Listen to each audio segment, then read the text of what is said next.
Hello and welcome to Mulcahy Stadium for a Sunday afternoon showdown between the Anchorage Bucs and the Matsu Miners. Will Hopkins alongside Vic Massey, and today we have the pleasure of seeing the two top teams in the ABL. First, we'll talk about the Miners. They're in second place, but they're coming in straight off of 6 wins in a row, 5 of them by 1 run, 3 walk-offs, 2 more last at bat wins. And so for the Bucs coming off of a win against the Oilers where they scored 3 runs in the first, but none after that. I think it's pretty obvious today. Not only do they have to score early, but they have to continue scoring and score often. Yeah, going into this season, after the first couple of games when we beat the Miners 10-9, we saw that they had a really good ability to keep fighting in games. But Will, I never said this on air, but I always believed the Miners were up there right with us for the best team in the league, and that's no shade towards the Oilers. They're also a really good team, but this pitching staff for the Miners has just been unbelievable. They're 7-0 when scoring first, and that just goes to show you that they're able to get those first couple runs. They're not a huge offense that's going to blow you out of the water, but their pitching staff is really good. And once they get the lead, once they score first, 7-0 in July, and haven't scored first at all in those four losses. So the biggest thing for the Bucs is just to score early, like you said. The Bucs are 2-3 in one-run games in July, so want to avoid the one-run game and want to get a couple more runs. But they were 5-2 in June, so the Bucs know how to win close games if that happens to happen. But one loss when scoring first for the Miners this month, one loss. So that goes to show you the Bucs, if they do not score first, they're going to have to really play catch up here against a really good pitching staff in the Miners. And talking about July, the Bucs have scored more than 4 runs only twice this month in league play, something that we weren't really seeing in June. We were seeing more runs Yeah. than just that. So we know this team is capable of it. And with Cole Carlone on the mound last time out, the Bucs put up 9 runs with him on the mound, and he was part of that reason as he was in the lineup as well. It's going to be tough to score going up against Jack Hostetler, one of the best pitchers in the ABL. We'll talk more about Carlone. We'll talk more about Hostetler and let you know the lineups that they'll be facing when we come back.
Welcome back to Mulcahy Stadium. We referenced it before the break, but we've got an elite matchup for these teams, but also these pitchers. First for the Miners, it'll be Jack Hostetler making his sixth appearance, third start. He's 3-2, and in 26 innings pitched, just a .69 ERA. That's 2 earned runs, 3 runs in total, just 9 hits in those 26 innings, 3 walks, and 33 strikeouts.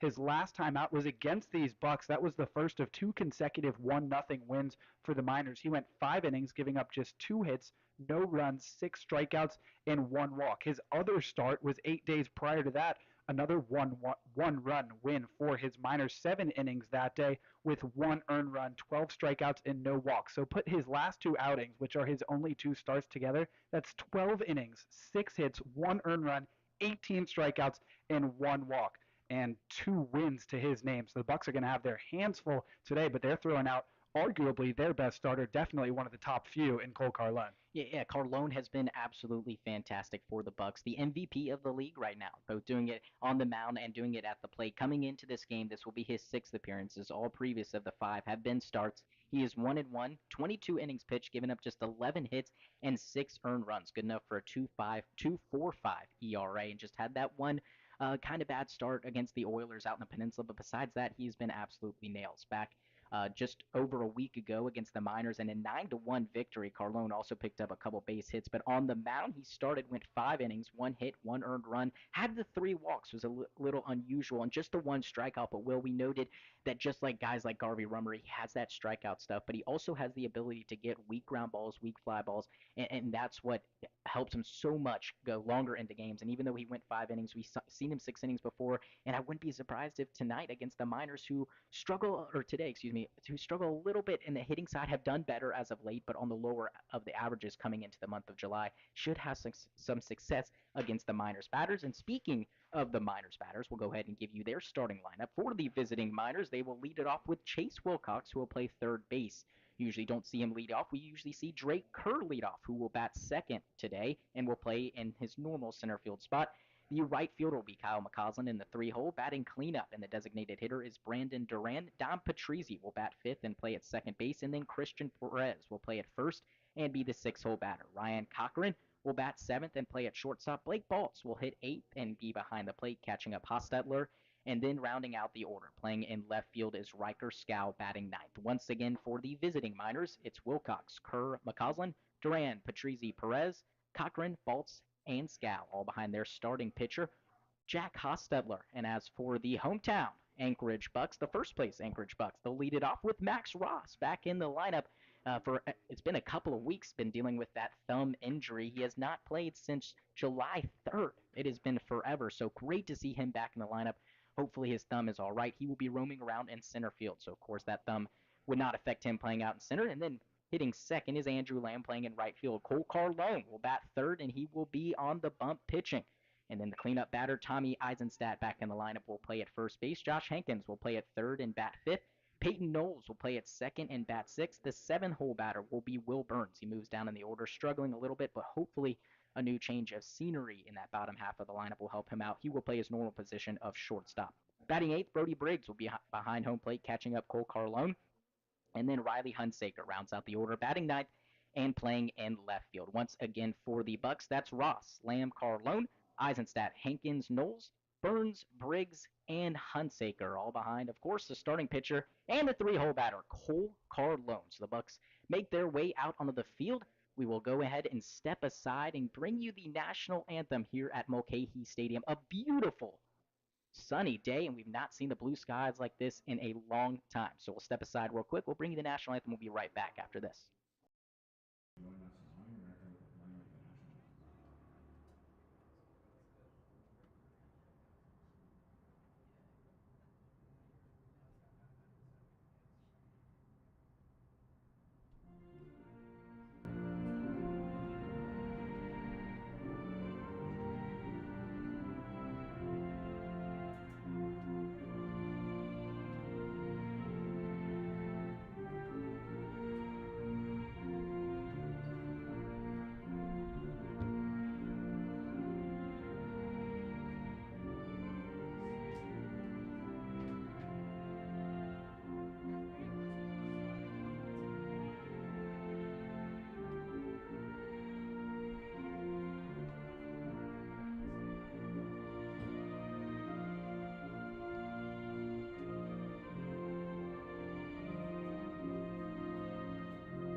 Welcome back here to Mulcahy Stadium, just about 3 minutes away from first pitch, and Cole Carlone is getting ready to go for his sixth appearance in league play. And Carlone has just been absolutely magnificent to watch, both on the mound and at the plate. At the plate, talking about that, he is hitting a whopping 389. We didn't even think it could go up past that 350 mark he was sitting around, but he's had a great couple of last couple of games, or just the last week.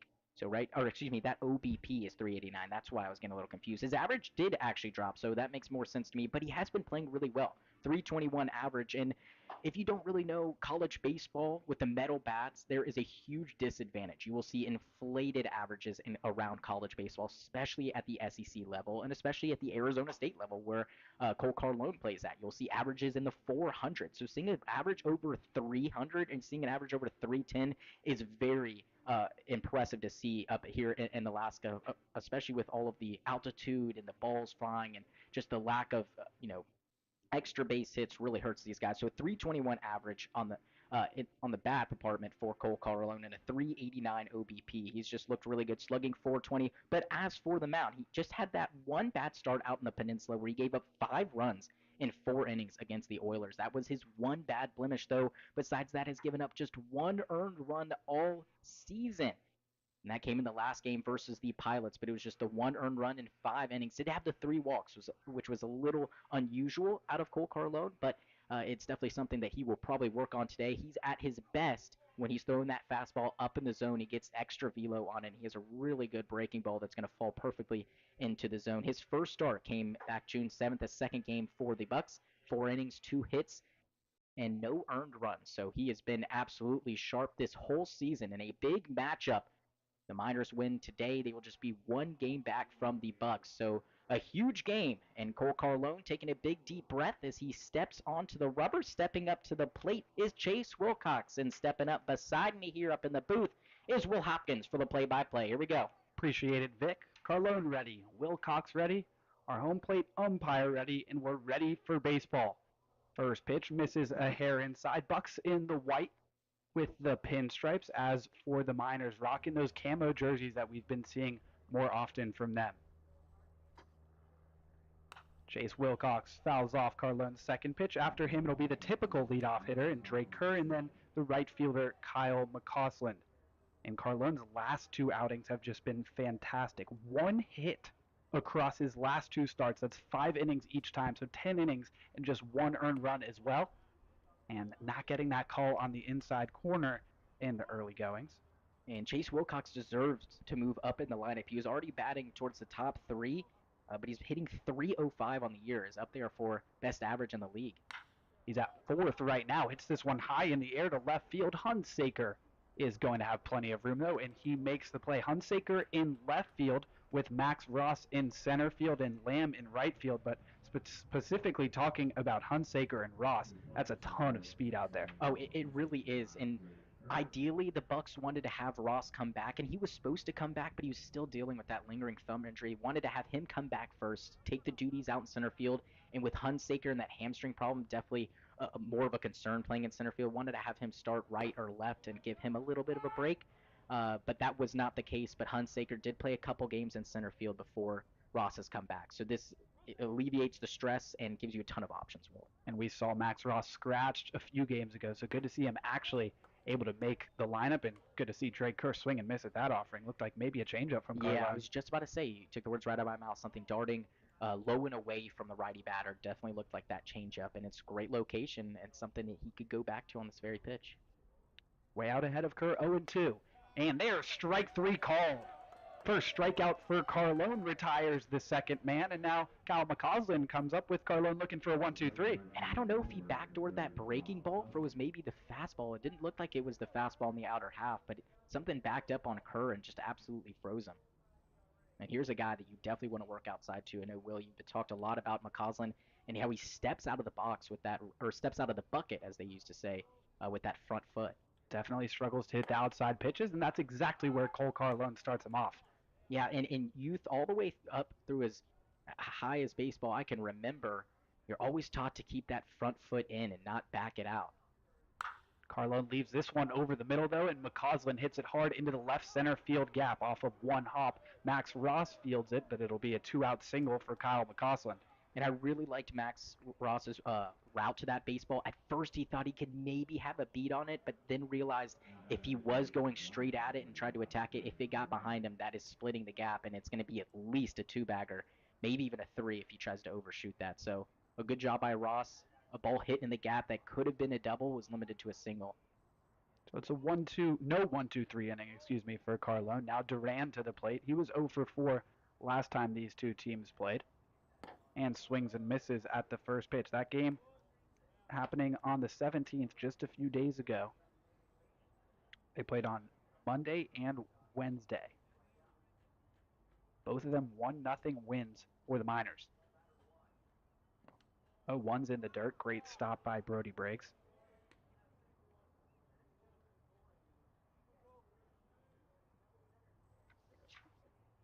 Carlone's first time facing off against the Miners as a pitcher.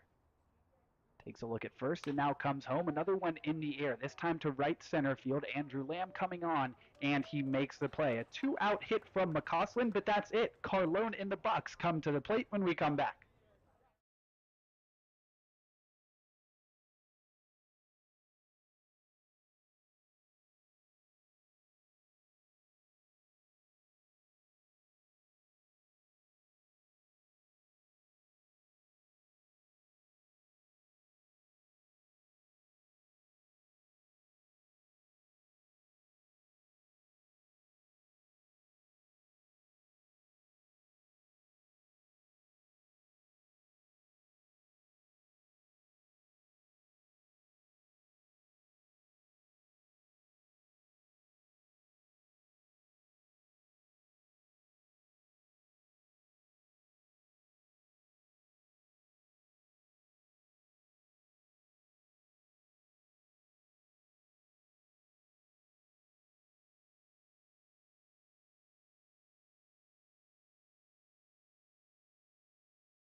Scoreless top half of the first with Carlone on the mound. Now Max Ross, Andrew Lamb, and Carlone himself will come to the plate. Bucs scored 3 runs in the first inning last time out. Would definitely love some early run support here. Scored 1 in the second and 4 in the third back on the 12th when Carlone last pitched. But like we talked about, not only do the Bucs need early runs, but they need more than just that. So many one-run late comeback wins from the Miners over the last week or so. And the man stepping up to the plate, Max Ross, for his first at-bat in quite some time.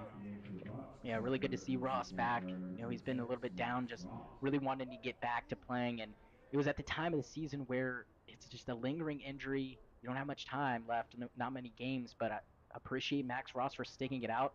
Some guys might have just cut their losses and gone home early and try to rehab that finger, but he knows that even if it's 90% good, he still wants to get out here and get these reps, but of course doesn't want to, you know, tarnish his fall season coming up for real baseball, college baseball, but definitely appreciate that he's back in the lineup and he's still with the Bucs. Jack Hostetler on the mound greets Max Ross with a strike. Max Ross and Tommy Eisenstadt, the only Bucs in the lineup who did not face Hostetler back on the 15th, and that could be a good thing because the other 7 guys, 1 for 13 with just a single, 4 strikeouts, 1 walk, and a hit by pitch. So only 3 times reaching base. 2 of those were Josh Hankins, and then Peyton Knowles adding a walk. Everybody else unsuccessful in 2 or 3 appearances for Carlone. Yeah, and for Ross, this is a really tough pitcher to face first when you come back from an injury. But if he can do something here, just get himself on base, that'd be huge for the Bucs. And like you've said, Bucs are, or like I said, the Bucs 7-0 when scoring first. So would love to get the first run on the board. 2-1 hit high in the air to left field, and Riker Scow's retreating, and he's going to look over the wall. That is an opposite field home run for Max Ross. Welcome back. Welcome back is right, and I think he might have missed one of the bags. He got a little too excited. We're too excited up here. That ball was crushed. But I think that you and I, even though it was crushed, we both didn't realize that that had a chance at going out, and especially because this is his first at-bat in over 2 weeks. And we just don't see balls travel that well here, and he hit it to the opposite field, so it was going to take a lot. But I guess earlier in the day today with this game, some warmer weather definitely helps the baseball travel, and Max Ross will take it, and the Bucs will take it. There's an early run. Couldn't get one any earlier than that. Oh, my goodness. And I was thinking, man, if he could just get himself on with a walk off Hostetler, that would be great. And not that he can't get a base hit, but remember, it's his first at-bat, and he's going against a guy in Hostetler who has been absolutely amazing, a .69 ERA. That's only the third earned run he's given up all season. So, maybe faults to us for not expecting that for Max Ross, but I think if we ask him after the game, I don't know if he expected it either. So now Lamb to the plate, and he hits this one hard to left center field. Drake Kerr on his horse. He turns around. That ball's over his head into the wall. Lamb turns around first. He's headed for second. A home run and a double to start for the Bucs here. And how about that? This is a huge statement for the Bucs, and they absolutely need it. The Miners just took over the Oilers for the first place spot, but really they have looked like a much better team than the Oilers as of late, who's just fallen off a little bit. But like I've said in the recent past, I'm just surprised the Miners haven't overtaken them. So for the Bucs to have a home run and a double, and one of the guys coming back since July 3rd, that's huge here. And then now you've got Cole Carlone and your best hitter up. And he has a chance to help himself on the mound with a single here that would likely score Lamb. And then when he takes the mound for the second time, would likely have a 2-0 lead. So we'll see if he can do that as Hostetler finds the zone. And with how good Hostetler's been, wouldn't be surprised if he's a little bit rattled. Not at all. 0-1 to Carlone, check swing, and good decision not to go around as that one was inside. And for Lamb, he does such a great job of driving that ball to the left center and right center field gaps. I love when he does it to that left center field gap, going away with it, and that ball just keeps tailing away from Drake Kerr, who is super speedy and just missed it. This is definitely a guy who can go the other way with it. That pitch a little too far outside to do that, and for Carlone, he tried going the other way all 3 times against Hostetler last time, but unfortunately grounded out to short and 2 flyouts to left. But only man who faced Hostetler 3 times. Everyone else that day faced him twice. Andrew Lamb at second. The Bucs already lead it 1-0. Pitches up and away. Carlone way out ahead 3-1. And looking at this, Hostetler gave up 2 hits in 5 innings against the Bucs last time out, and the Bucs have 2 hits, and neither of them are singles. Yeah, it's unbelievable just what a couple, or at least what 5 days will do to you. This is his first start since we played him last. Yep. And now he loses Carlone with ball 4. So the first 3 Bucs to the plate have reached a homer, a double, and a walk. And now Tommy Eisenstadt, who like Ross has yet to see Hostetler, comes up to the plate. And we talked about it last game when the Bucs left the bases loaded even after scoring 3. Yes, you already have a run here, but this is still a great opportunity to score 2 on, nobody out, and you want to take advantage. And it doesn't honestly matter that you have that home run. You got to pretend like you don't and get these runs in. And Eisenstadt has that approach there as he lays one down and moves both guys over. Took a good scoop over there at first from the second baseman, Dom Patrizzi. Otherwise, the Bucs would have had him loaded. Not the best throw from Hostetler, but like I said, Eisenstadt just getting the job done there and prioritizing these 2 guys on. Yeah, just a great job, and Eisenstadt is not the prototypical bunter type, but he can lay one down, and he did his job just right there. And like you said, the Bucs this month of July have done the best job of getting runners around to score. They've done a pretty good job of creating traffic, but here's a huge opportunity. Josh Hankins at the plate. He hammers this one to left field. Going back is Riker Scow, and it's off the top of the wall. Andrew Lamb had to wait on it. He comes home from third. Carlone into third, and into second with an RBI double is Josh Hankins. How about the bats, Will? And we were saying we were a little bit worried just with the shutouts against the Miners, even though we won the last game against the Oilers, that the 2 days off in a row might, hurt the bats even more.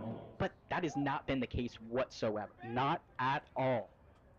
3 hits for the Bucs. That totals the number of hits they had last game, but it's only one short of the total they had that entire game. And unfortunately for Carlone, he just had to wait to see if Scout was going to get to it. Definitely the right play, and that's the only thing keeping him from coming home, but still second and third and only 1 out. Yeah, and it definitely was the right play with 1 out. And you would think that, oh, well, he hit that ball so hard, and these guys should know the field they're playing on if that's off the wall. But with the lack of runs that have been scored, the lack of extra base hits, the Bucs runners probably haven't been too accustomed to waiting on balls like that to drop and to get a good read. Obviously, if they had played with each other for months on end and had played on this field for 40, 50 games beforehand, that they'd be able to understand that. But on a ball that hits the wall, of course, everyone at home is screaming that the guy from second should score. But on that one, you just have to wait. And especially how far back that Scow is in the outfield, he could have definitely gotten to it if it had not been hit so hard. RBI number 7 for Josh Hankins. And now Peyton Knowles looking to add to his total. He sits at 3, 2 of those coming in one game, and he swings at the first pitch and dumps it. No, it holds up for Riker Scow, but tagging from third is Carlone, and he's going to score. Peyton Knowles does add to his RBI total. It's a sac fly to Riker Scow, and the Bucs lead it 3-0. Yep, great job. Did your job there, and Carlone not hesitating at all. That ball was pretty shallow, but definitely had a good opportunity to score. And a good job by Hankins noticing that ball was coming into second base. A lot of times players might think that ball's coming home, and then they get doubled up out there at second. And definitely don't want to prevent that run from scoring by getting the force out. And honestly, unlucky for Knowles that ball didn't get down. Scow had to come in hard, and I think because of that, Carlone realized he wasn't going to be in the best position to make that throw, having to come in so hard. So the 7th man to the plate for the Bucs, it's Will Burns, already 3 on the board. Would love to see Will Burns get a base hit and an RBI here. He's just been struggling at the plate. He can pick one up. It'd be RBI number 8. Gonna have to fight though, down 0-2. Early run support for Cole Carlone, just what the Bucs needed. And I like what the Bucs coaching staff does with Burns. He's such a good fielder. You want him in the lineup every game. Even though he's struggling at the plate, just keep giving him opportunities. He's going to break out. Down 0-2, and he goes down on strikes, but not until the Bucs score 3 runs. Most notably, a solo shot to get things started for Max Ross. We head to the second inning with the good guys on top.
Back here for inning number 2. Bucs leading it 3-0.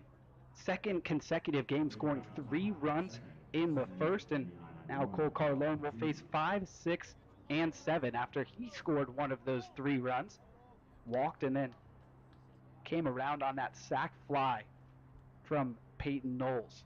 First pitch is high and tight to Dom Patrizzi, and for Carlone and these Bucs, so big to shut down these Miners bats immediately following that big first inning. Carlone, the lefty, working decently quickly. Gets a swing as that one's going to be dumped into left field. It'll be a single for Patrizi as Hunsaker gets to it. And already the first man to the plate reaches for the Miners here in the second inning. Patrizi, a speedster, would be tough to double up. Christian Perez, though, the first baseman, would be the speed you'd be more worried about as the batter. He'd be coming from that left-handed hitter batter's box. Carlone finds the outside corner to Perez.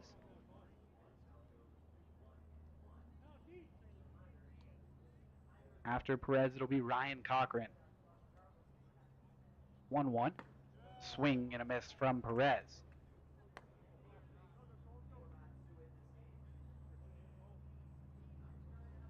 Perez coming into play, hitting .232.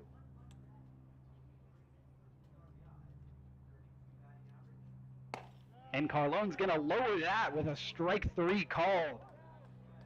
Second looking strikeout for Carlone, and there's the first out in the top of the second inning. So now Cochran comes up, and he saw a bunch of balls go over his head last frame, that's for sure. The Max Ross home run, the Andrew Lamb double to left center field. Plus the Hankins play as the runner goes, pitches high, throw down to second is a bullet, and unfortunately it looks like Peyton Knowles was unable to secure that baseball. Or they called him out. They're saying he pushed Peyton Knowles off the bag apparently. So a caught stealing. It was a great throw from Brody Briggs. Thought that I saw that Knowles dropped the ball. Apparently my eyes deceived me. It's a caught stealing from Briggs.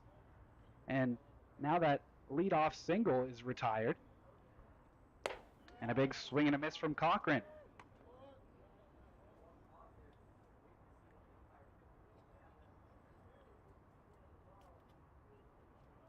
One ball, one strike. The pitch finds the outside corner, and Carlone is dialed in right now. That is for sure.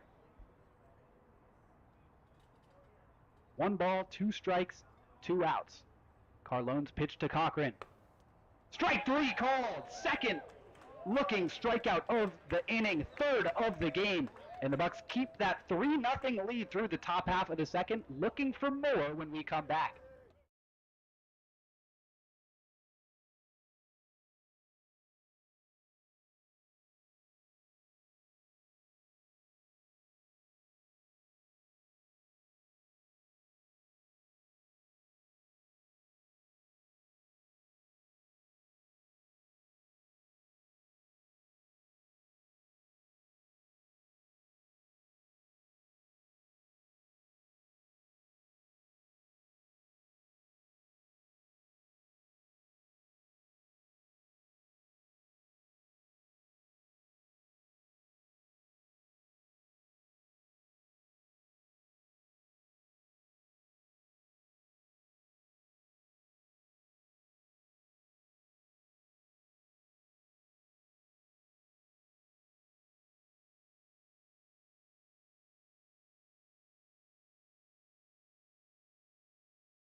Throw down to second base, and we're ready for the bottom of the second after a long bottom of the first and a leadoff single to start things in the top of the second. I'm sure Jack Hostetler was hoping and expecting that he might get a little bit more rest, but not to be, thanks to the man at the plate, Brody Briggs, with a great throw down to second to catch Dom Patrizi stealing, and he'll lead things off for the Bucs in the bottom of the second.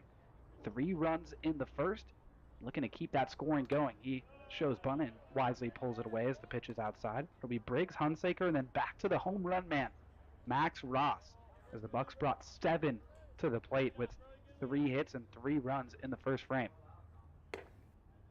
Hostetler able to find the zone. His next pitch will be his 20th. Didn't throw the most pitches in that first inning, 17, but they were stressful, that's for sure. 1-1. That's outside.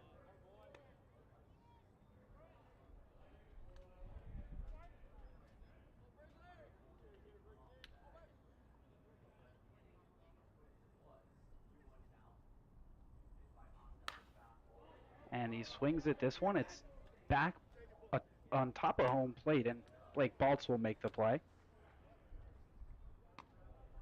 So the first man is retired for the Bucs, and now Riley Hunsaker. Now batting left fielder from USC, number 1, Riley Hunsaker.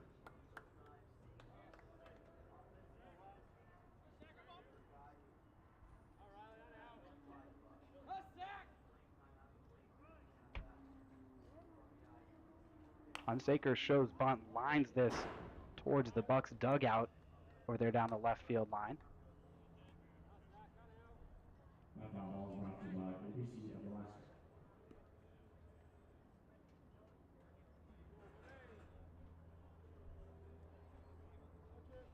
Bottom of the second inning. Hunsaker watches this one upstairs, so now 1-1.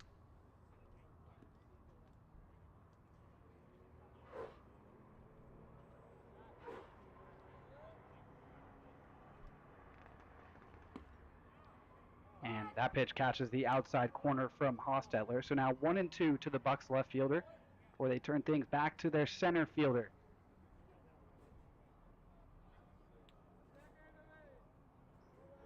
Hunsaker, the USC Trojan, swings and misses at the fastball from the future Oregon State Beaver. And there's strikeout number 2 for Jack Hostetler. Now batting the center fielder from UC Santa Clara, number 26, Max Ross. And now Max Ross back to the plate, looking to break up a 1-2-3, and I'm sure Hostetler will be careful against him after what happened last inning. Big Oppo Taco shot from the left-handed hitting center fielder. Takes a strike to get things started. Max Ross joining the home run club. Still not the biggest club for the Bucs, as he was looking for another one there and comes up empty on the fastball. Max Ross with a homer, Cole Carlone with 2 home runs, Zane Kelly with a homer, and Cade Lacey with a homer for these Bucs. No balls, 2 strikes, 2 outs. The pitch from Hostetler is swung on and missed. Not as much luck from Ross that time to the plate. No runs, no hits, no errors, and none left for the Bucs. We head to the third inning, still 3-0.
Throw down to second base, and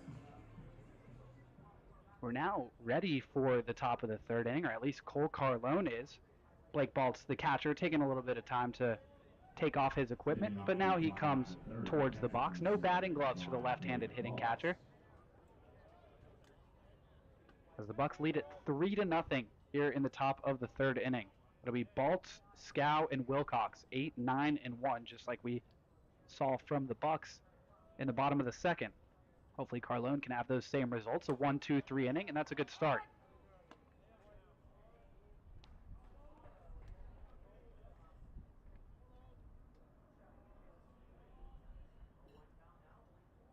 Baltz, the catcher, coming into play, hitting under 200. That'll help the on-base percentage, though, as he takes one in the back. It's a hit by pitch from Cole Carlone, and second consecutive inning that the leadoff man has reached for the Miners.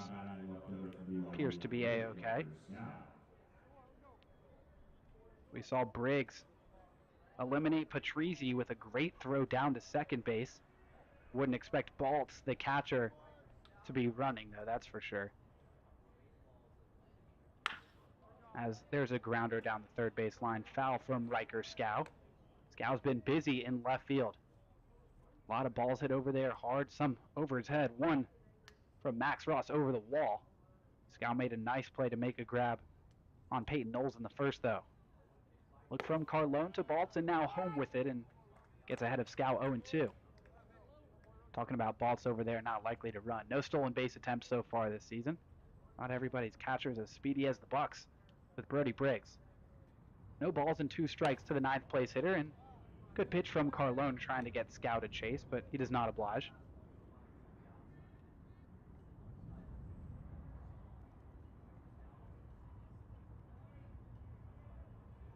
The 1-2 from Carlone. That one a little bit too low, so after going ahead 0-2, now 2-2.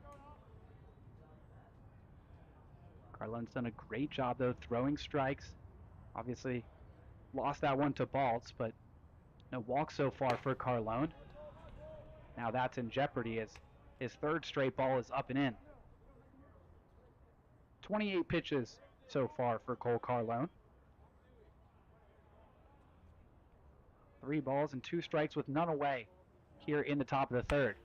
Hit out to left field. Hunsaker is going to have to come in a few steps, but he makes the play for the first out as Scow is retired and Baltz stays at first base.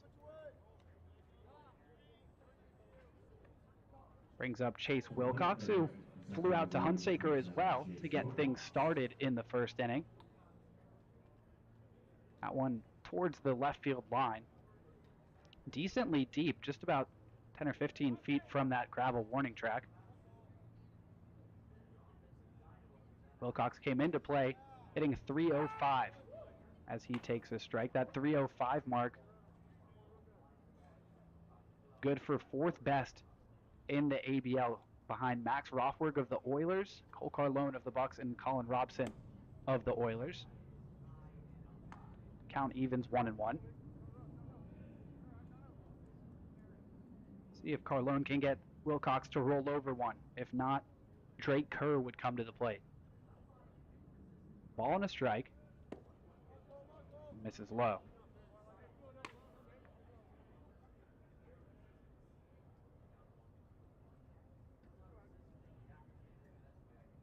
Bucs lead at 3-0, trying to break a 6-game win streak for the Miners and increase that lead atop the standings to 3 games. For the 2nd consecutive batter, we see Carlone throw 3 straight balls. But it's now 3-1 to Wilcox. No walk so far for Carlone, trying to keep it that way. A lefty-lefty matchup.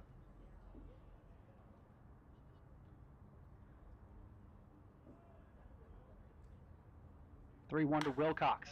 Hit out to left field, fading, and luckily foul, as that ball was hit pretty hard. For Wilcox, it was a great day yesterday. After Brandon Durand hit a homer in the bottom of the 9th to tie things to start that inning, start that half of the inning, 2 outs later, the Miners strung some base runners together, and Wilcox had a walk-off RBI single with the bases loaded. One of 3 walk-off wins in the last 6 games for the Miners, and he does just enough to stay alive. 3 walk-offs, 2 last at-bat wins, whether that be the top of the 9th or the bottom of the 6th in a 7-inning game. And the other win by 2 runs other than those 5 by 1 run. Just incredible, the Miners finding all these wins. Slow roller to first, and it's fumbled by Eisenstadt, who wisely steps on first. Was probably already thinking about turning 2, but after bobbling that one, made the wise play to get the sure out.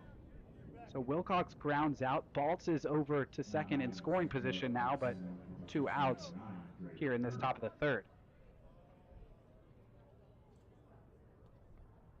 That brings Drake Kerr to the plate. He was Cole Carlone's first strikeout victim got Kerr looking, and looking's been the way that Carlone has gotten all 3 of his strikeouts.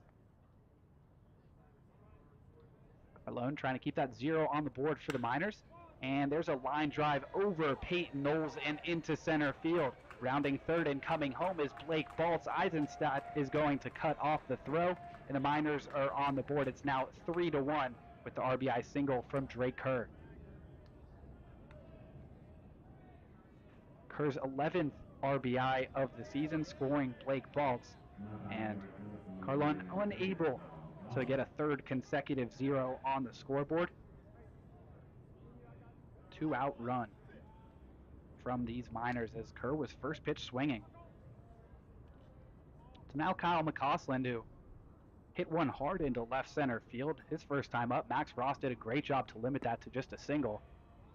As Carlone's first pitch is low, we saw him really trying to pitch on that outside part of the plate to McCausland the first time up because of McCausland's swing, that pull-happy swing, but left that pitch that McCausland hit hard over the plate, and this one's over the plate as well and into center field. Drake Kerr moves station to station over to second base. That'll be it, but a little 2-out rally from these Miners, already scoring a run, and now another base hit, this one coming from McCausland. Makes it 2 on with 2 out.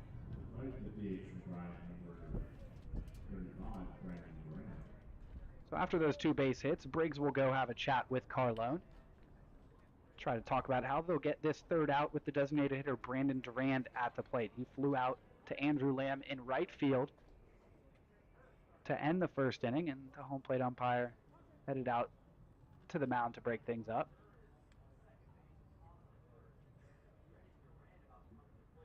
And just before he gets to the mound, Briggs makes his way back towards home plate. Bucs with 3 in the first, Miners with 1, and hopefully only 1 in the top of the third. Carlone would love to see Patrizzi lead things off in the 4th. He's the man waiting on deck as Brandon Durand is at the plate. Kerr at second, McCausland at first. Check swing, and the home plate umpire says he did go around.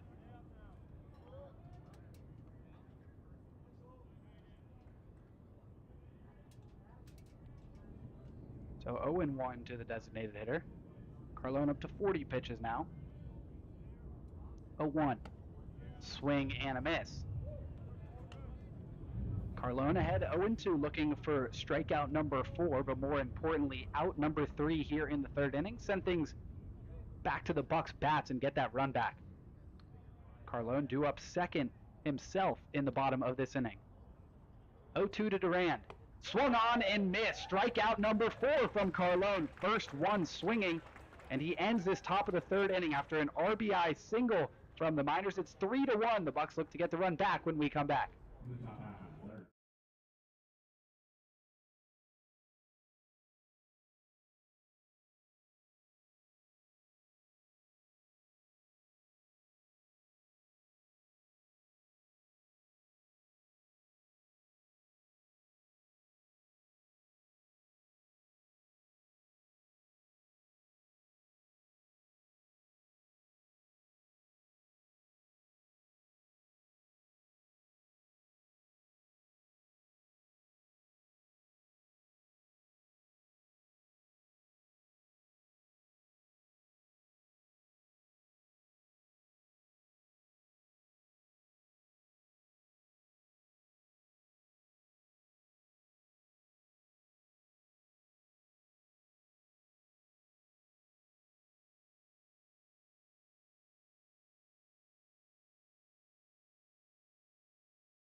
Welcome back. Bottom of the third inning. Miners getting 1 run in the top half. It'll be Lamb, Carlone, and Eisenstadt for the Bucs. After the Bucs went down in order in the bottom of the second, looking for some better luck here as Hostetler starts Lamb out with a strike.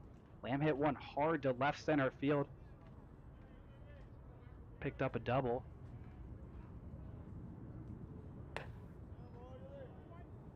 As that pitch is outside, he came around to score.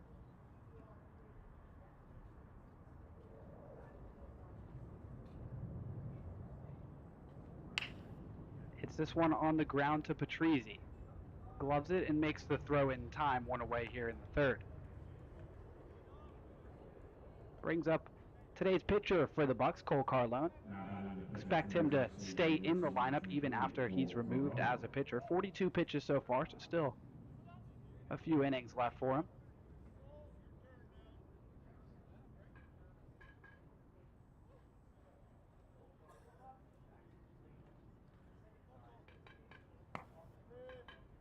As that's down and in to start things off against Carlone. He walked and scored back in the first. That was a Peyton Knowles sac fly that brought him home.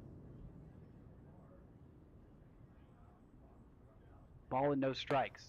And Carlone watches this one outside. And it's interesting, obviously we don't see pitchers hit very often, but one aspect is probably wouldn't expect Carlone to argue anything at the plate if there's a strike call that he doesn't like, because he'll be more focused on getting that call on the mound. Obviously we talk about it with catchers, but even more so with the pitcher, as he takes a strike on the inside corner and if anything gave a little nod of approval that time. Know that he'll definitely want to get that corner as he continues to pitch in this game. That one just a little bit too low though. So 3-1, Carlone's already walked once and now a ball away from doing it again. And for Hostetler, those 3 earned runs in the first, more than he had the entire season coming in. Just 2 earned runs, 3 runs in total, 1 unearned. And there's the second walk for Carlone. We know he's a speedster over there, so we'll have to keep an eye on him. Brings Eisenstadt to the plate. He bunted successfully in sacrifice fashion in the first. Importantly, moving Carlone and Lamb over. Lamb was at second, he got him to third, and Carlone was at first, he got him to second. He looks at Coach Sanagorski for his signs, and we'll see if he does the same here, or if Eisenstadt's swinging away. Coming into play, Eisenstadt 6th in the league in batting average at .269 as that pitch is called a strike. And like Vic was talking about earlier, with how impressive Carlone's .321 batting average was coming into play, the fact that Eisenstadt is in 6th at .269 goes to show how difficult it is to hit over 300 in this league. Only 4 guys. Carlone's going, pitches the ball, and he's in there safely. What can't he do? Today's starting pitcher for the Bucs sliding into second with the stolen base, stretching out his leg as it may have been a bit of an awkward slide. Hope that he's all right. That gets him into scoring position for Eisenstadt. Eisenstadt looking for RBI number 11.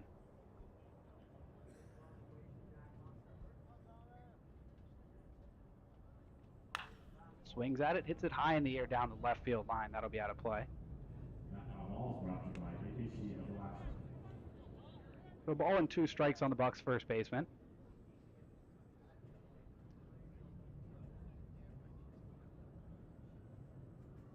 '40th pitch coming from Hostetler, and it's too low.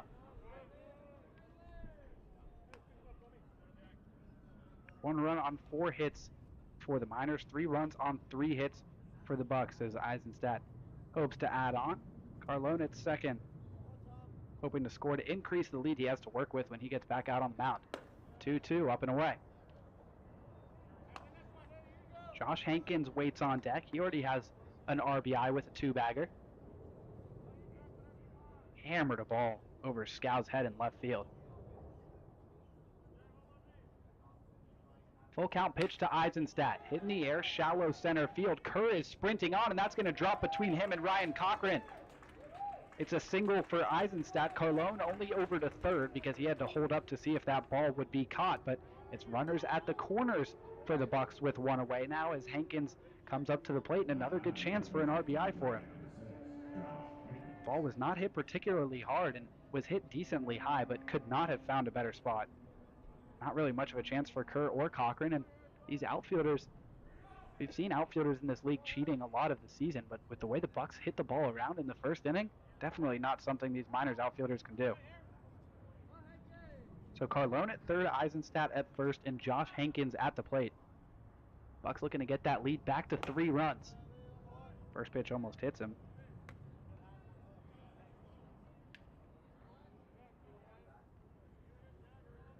One away. Infield looking to turn 2 instead of coming home with Carlone at third, and that makes sense. Runner goes from first, pitch is swung on and missed, and Eisenstadt's going to get that stolen base as Baltz fakes the throw. Great stuff from Eisenstadt that breaks up the double play. Gets him in scoring position as well.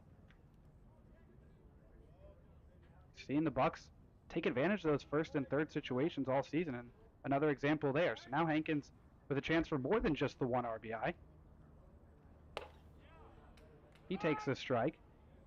So now 1-2. Carlone at third, Eisenstadt at second. Perez at first is in on the edge of the grass, as is Wilcox at third, but Cochran and Patrizi up the middle, still at their usual depth. So a ground ball to one of them should bring Carlone home. And this is on a line out to second. Patrizi makes the grab. Eisenstadt had to scamper back to second base, and Miners lucky that infield wasn't in. Otherwise, it's probably a 2 RBI single for Josh Hankins. A little bit unlucky from him. Hit it well off the bat. Nothing to show for it. So now Peyton Knowles the last hope for the Bucs. For Knowles, it was a sac fly scoring that third run when he came to the plate in the first inning. With 2 outs, that's not in the cards.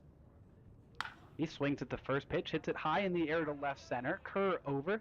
He calls off the left fielder, Scow, and he makes the play for the third out. The Bucs leave 2 stranded in scoring position. No more runs. It's still 3-1 as we head to the fourth.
Welcome back for the top of the fourth inning. Bucs on top, 3-1. Now for the play-by-play, here's Vic Maslia. Thank you, Will. Stepping up to the dish, Dom Patrizi. Single back in the second inning that was caught stealing by Brody Briggs. Went a little too far off the bag and had to pay the price. First pitch from Carlone misses, and it's been somewhat of a tight zone. Got to go down the last couple innings and really see it up close. And yeah, that zone is fairly tight for the home plate umpire. Especially vertically. Yeah. Pitches on the lower half of the plate, not really getting the call there as that one is downstairs. Carlone just that 1 run given up back last inning off a couple of base hits. It was the hit by pitch that started it. And 2 base hits and the RBI from Drake Kerr. RBI singles, that one's a called strike.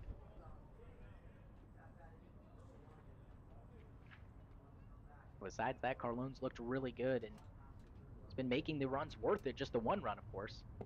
That one, and he definitely went around, so it'll be a called or a swinging strike. Count evens up 2-2. And I was saying before, we were expecting that the Bucs bats might have a little bit of trouble considering the 2 days off, and then Hostetler on the mound, but 3 runs in the first, 2-2. That one's downstairs. And a good opportunity last inning, one that Yep. the Bucs might come to regret. 2 in scoring position with just 1 away, and Hankins hit the ball hard. He sure did, Unfortunately for him, just right at Cochran. Full count pitch, and taps it foul. I was talking while you were down there checking out that strike zone. It's interesting, Carlone, when he's at the plate, we talk about it with catchers, but even more so with the pitcher. Some of the strike ball borderline calls, he might almost prefer to be called a strike because he wants it on the mound. I saw him nod in approval of one of the strike calls. 3-2 gets a pop up to center field. Max Ross ranges back, glasses gleaming, and he makes that for out number 1. Easy enough for Ross. Routine play and weak contact that Carlone was able to induce. So that'll bring up Christian Perez, struck out looking in his last at-bat back in the 2nd inning. Up in the bullpen is Eddie Torres. And I think I also saw Rafferty up at one point, but I could have been mistaken. Of course, you can tell Torres with that sidewinder motion. First one to Perez, ground ball. Great play by Eisenstadt at first, and he'll step on the bag. 1 pitch, 2 down. Yeah, and good for the Bucs that was a fair ball because Eisenstadt made that play. Don't have to throw another pitch to the batter, Perez. It was definitely close over there down the line.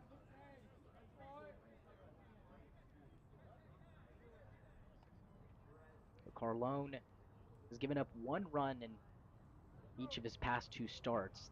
1 run against the Pilots a little over a week ago, but that was a 9-1 victory. Besides that, and today, of course, 5 runs against the Oilers in that start, 4 innings pitched. Big swing and a miss from the batter, Ryan Cochran, but that was his 1 bat start, and he's looked really good ever since. Yep, last 2 games has been incredible. 0-1's in the dirt. Sunny, bright, blue sky day here at Mulcahy Stadium. We haven't seen this type of weather in over 2 weeks, Will. It's been cloudy and rainy, and even when it's not raining, it's still overcast skies. It's a big, swing and a miss. Yeah, today and yesterday have definitely been fantastic, as was basically the whole month of June. Yeah. After that first game was postponed, but so far in July, definitely can't say the same. 1 ball, 2 strikes the pitch. Swung on and missed. Carlone gets his man. So after giving up 1 run last inning, he comes back with a 1-2-3 inning. We head to the bottom half of the 4th, still a 3-1 lead for the Bucs.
Bottom half of the 4th inning. Will Burns due up? It is 7, 8, and 9. Burns struck out swinging in his first at bat, and that's just where he struggled as of late. The strikeouts have just been going up incrementally. 23 or 24 strikeouts, including that one back in his first at bat, and his average has dropped now closer to the Mendoza line. First pitch from Hostetler. Burns going to try to lay down a bunt.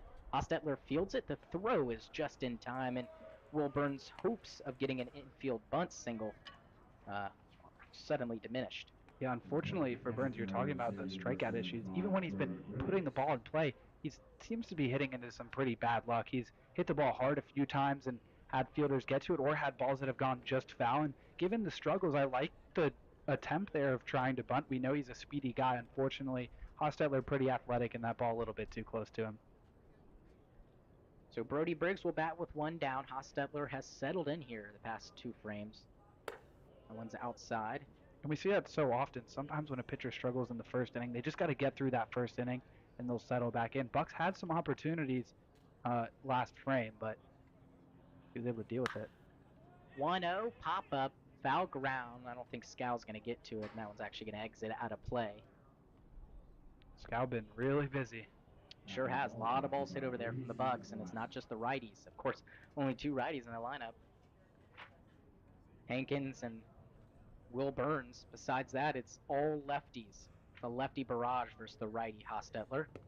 Pitch downstairs, and that makes me think that they do have a telltale sign that it's going to be a righty on the hill, but of course more righty pitchers than lefty. But you would think maybe that they would try to work around that, especially because the Miners have some good lefty pitchers as well.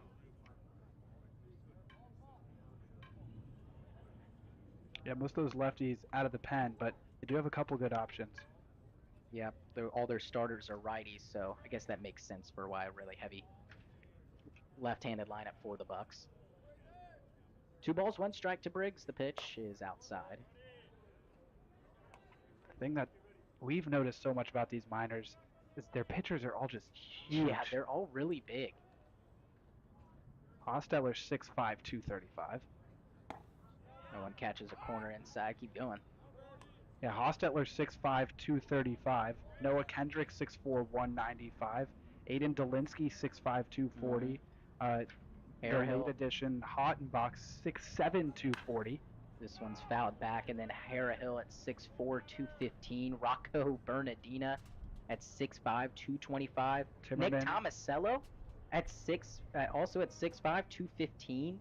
Timmerman 6'3", 220. But then you look at their position players, and a lot of them aren't super big. Payoff pitch, that's outside, a 1-out walk to Briggs. And yeah, you're right, they're not the biggest guys. Kerr is pretty small out there, that's why he's so speedy. And second base, Patrizzi. Cochran's not the biggest guy out there. I'd say McCausland and Wilcox are some of the taller guys on the field right now. Even first base Christian Perez is not the tallest first baseman we've seen.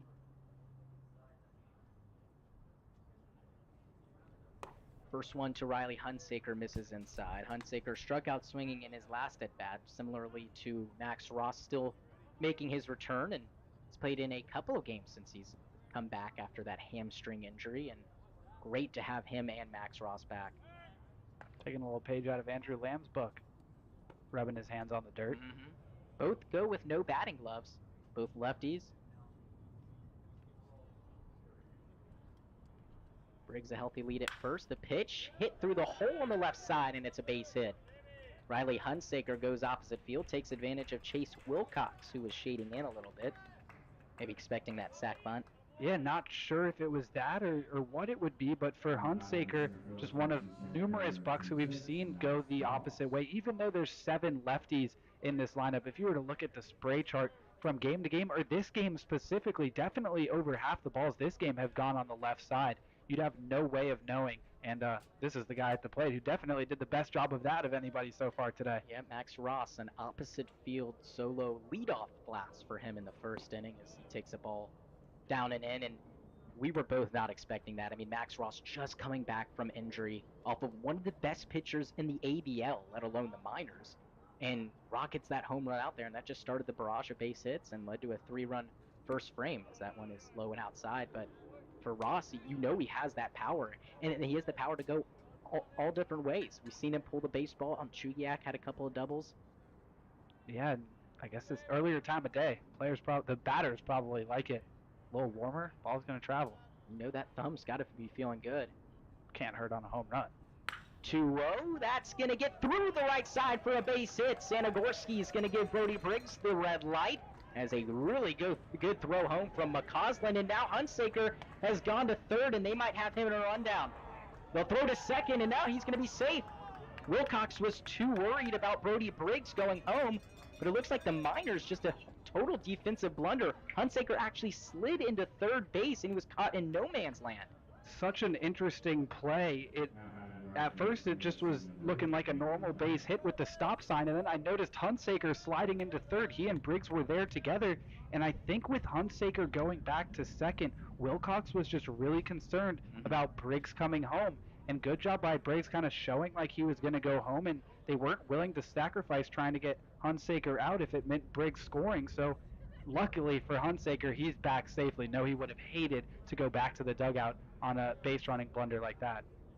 So yeah, Wilcox, and he had his back turned towards Brody Briggs. That was the only way we would have had a chance to get Hunsaker, and because of that, was just too worried about Briggs going home. But for Hunsaker, a good job noticing that quickly and not trying to stay in a rundown, but just darting back to second immediately. And for the Bucs, it could have been runners at the corners with 2 outs, a force play setup for the Miners. But now it's bases juiced with just 1 down, and the corners are in. And the Miners could have picked who they wanted to tag out if they both stayed over there. Exactly.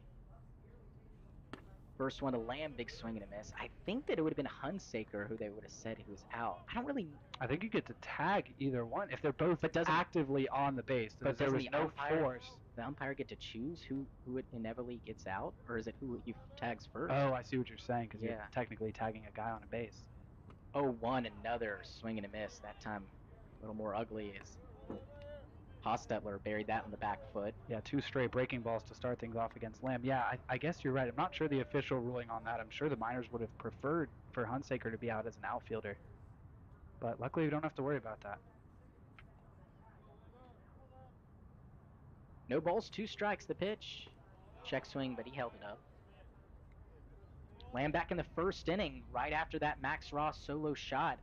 Had a double in the left center field gap, and he does such a good job at aiming for that left center and right center field gap. Can really split both of them at any time.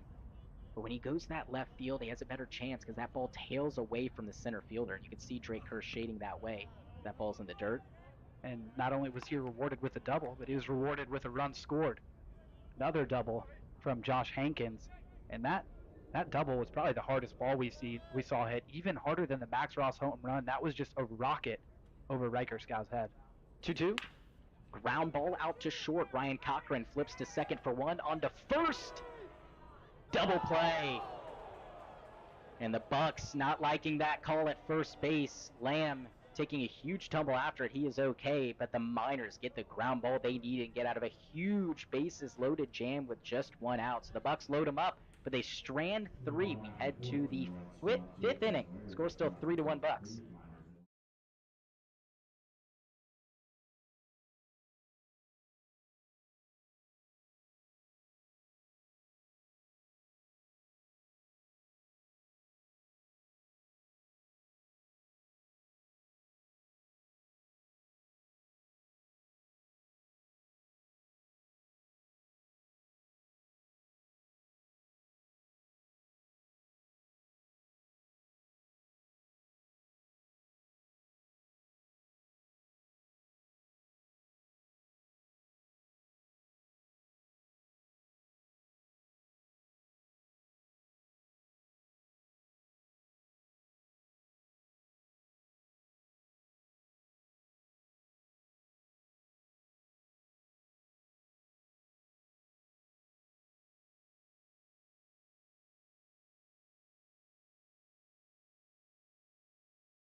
Welcome back to Mulcahy Stadium. Throw goes down to second, and a new hurler on the mound for the Bucs. Interesting to see after Cole Carlone's great start in his first 4 frames. It's Eddie Torres. Yeah, Eddie Torres pitched this last season at Phoenix College. He'll soon be a player for Coach Montez at Ottawa University in Arizona. 11 and 2/3 innings, 12 appearances, all of them in relief. A 7.71 ERA, 14 hits, 11 runs, 10 of them earned, 14 strikeouts, and 8 walks. Just 5'9", 190, the rising junior, and like you said, that motion similar to Rylan Hyder's.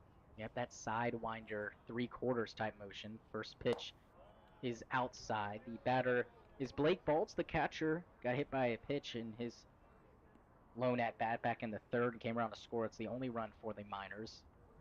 And Carlone out of this game just with 4 innings after this 1-0 pitch is outside. And we were a little bit shocked to see that. I know I said that later in the season might be an innings limit type of thing where they'd rather have him go 4 innings in his next start rather than 6 innings here, 3 innings there, something like that. I don't know. What do you think? Yeah, we usually see him go about 5, so you definitely could be onto something there. I saw him tweak his leg or stretch it out after the stolen base. I hope it's nothing related to that, and we'll find out very shortly because he's due up first in the bottom half of the inning. But I hope, like you said, it's just an innings limit thing. 3-0, and that one's off the plate. A 4-pitch walk for Torres. Those balls missing arm side on the outside part of the plate to lefties. So you'll see a righty in Riker Scows, so we'll see how he deals with him. Yeah, the sidearm motion always favors that righty-righty matchup. It's not quite as submarine as Hyder's, who isn't fully submarine, but a lot more body submarine action from Hyder.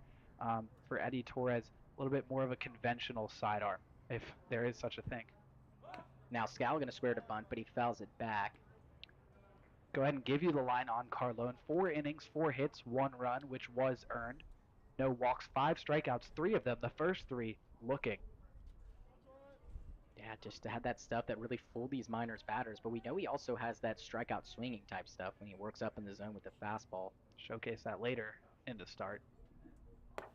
Next one misses as Scow squared to bunt again. Looks like it's Elijah Dew now warming up in the bullpen. We've expected him to come into some games, but really good pitching by the starting staff for this Bucs team has meant that that's just been delayed. Especially Zan Rose. Yep. Supposed to come in relief for that game, but Zan Rose 8 2/3 innings. They went with Jeremiah Arnett for the end of that game. Last one missed outside. 2 balls, 1 strike to Scow. After him, it's the top of the order. Would love a ground ball here. Have 2 outs for Chase Wilcox. He's going to square again. Tries to go down the first base line, but it's foul. 2 balls, 2 strikes, so assume he will not bunt now. Hot day here. It was yesterday, too.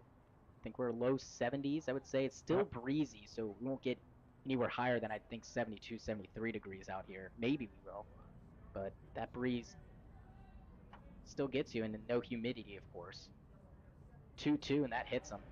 Torres missed with that breaking ball, and that was the arm side miss to Blake Baltz, and I was definitely a little worried about it with the righty Scow coming to the plate, and comes back to bite Torres.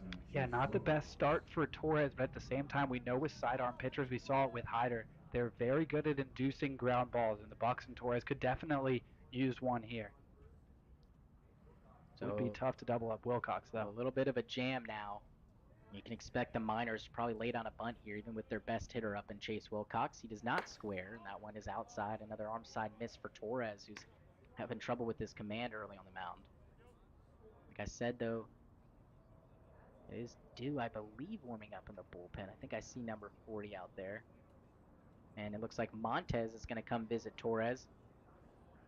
Dew's been warming up for a good bit now, but I think he just started after the Bucs batted, so I don't know if he's fully ready yet, but Montez doesn't make a lot of mound visits himself as of late. You've seen Dunham, but it looks like this will just be a talk at the mound. Yeah, he hasn't taken the ball at least yet. In the middle of a count, 1-0. I've seen him do it before. Montez also dealing with injuries of himself. That's why we saw Dunham come out a couple of times to talk to pitchers. But it looks like he is going to be the normal guy out there doing that for the Bucs. So it looks like it's just a talk there. We will not bring in another reliever. Torres in a bit of a jam, and Home plate umpire's finally going to break up that meeting. And I think Montez just taking as much time as he can, because if Torres does get things back together, then so be it that you took your extra time. But if he doesn't, you just let Elijah Dew throw 2-3 more pitches, and that can go a long way. So Dunham and the guys in the bullpen probably racing to get Dew up as quickly as they can, just in case Torres finds more trouble. He is facing the top of the order. Chase Wilcox, that average up over 300 now, and he's looked really good. Next pitch he sees, nowhere near. 2 balls, no strikes. Torres still missing that arm side. But you worry if he guides that breaking ball over the plate, that after all those misses, might try to be too perfect with it and lay one over the plate. 2-0. Gets the called strike on the outside corner. Chase Wilcox not liking that call too much. That definitely looked a little bit off the plate, but might have caught a corner. Yeah, maybe almost helped him that he's been missing outside, because then you have one that's a little bit closer and it looks like a strike. 2-1. Wilcox chases that and fouls it out of play. It was similar to the last pitch, but I think it was a little more outside. But getting that strike called, not only does it change the count from maybe being 3-0 to 2-1, but it also puts in Wilcox's head that if this pitch is in this spot, it's going to be a strike. And definitely a super similar spot. 2-2. Try to go opposite field again, fouls it away again. This game kind of like a rubber band. Some innings 1-2-3s and it's quick. Some innings lots of traffic on the base paths, but just 4 runs across the both teams. 10 hits, definitely more than I expected at this point in the game. 2 balls, 2 strikes. Torres brings it. That's going to be hit to left field, and it's down for a base hit. Splits the gap, but cutting it off is Hunsaker. Coming around to score is Baltz, and heading into third is Riker Scow. It's an RBI single for Chase Wilcox. Now runners at the corners, still nobody out, and it's a 1-run ball game. Yeah, and for Wilcox, we kind of saw it throughout that at-bat that he was looking to go the other way, and this time it was in fair territory, and he did so pretty well. Great job by Hunsaker limiting it to a single, but the damage had already been done. Now I'm surprised to not see Monty, and yep, he just got up, and it looks like he has heard from the bullpen that Dew is probably ready to come into this game. So for Torres, if this is it for him for this outing, it is unfortunate. Cannot retire a minors batter, but he did face off against some really good guys, even at the bottom of the order. So Dew comes out of the pen. Torres will give the ball off to him, and we will have more on Elijah Dew when he comes to the mound. We'll take a little bit of a break. The score is now 3-2, but the Miners threatening and looking to tie it up or maybe take the lead when we come back.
Welcome back. Like we said, Elijah Dew on the hill for the Bucs. Has not pitched in a little while.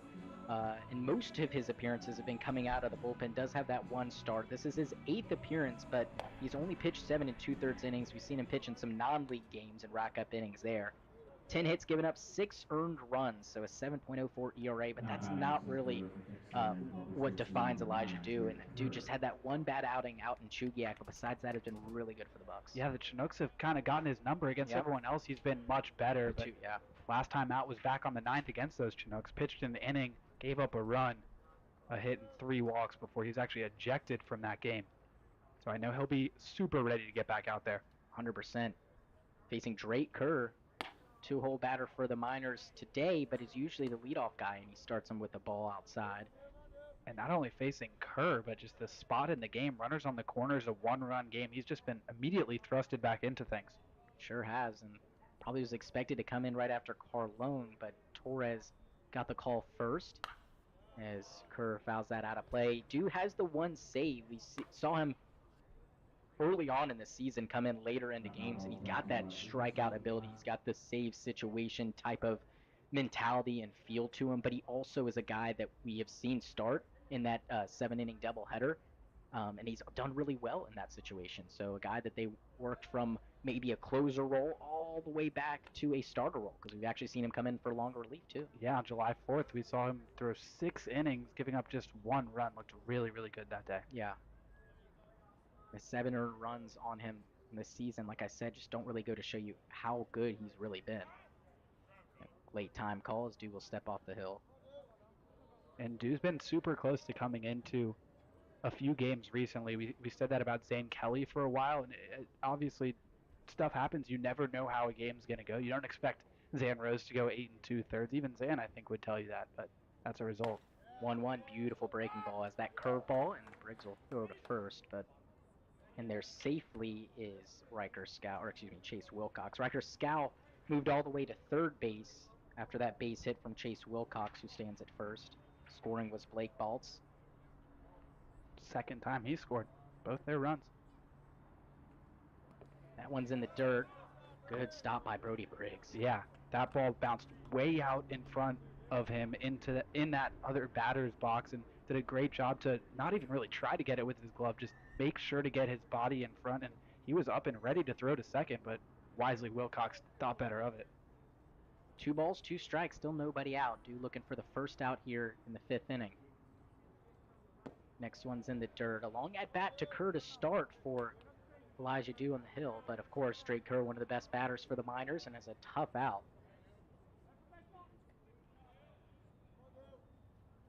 And being that it's the 5th inning, you can expect Dew to go well over 1 to 2 innings.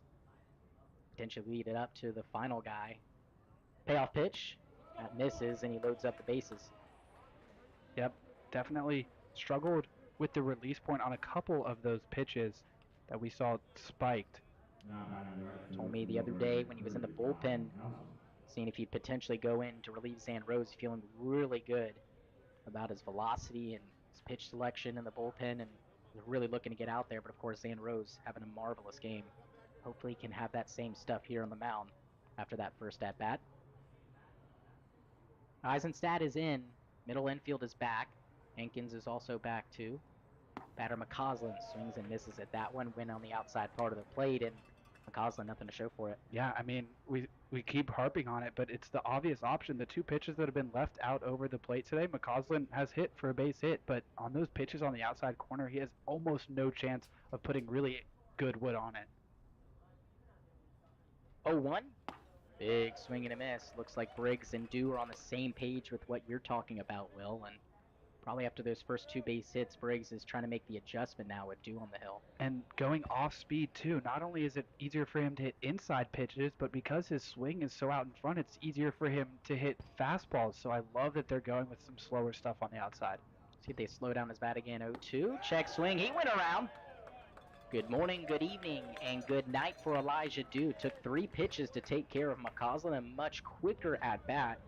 And, of course, the end result he wanted, to out number 1, and that's a huge out. And now middle infield can roll 2 with a slower runner.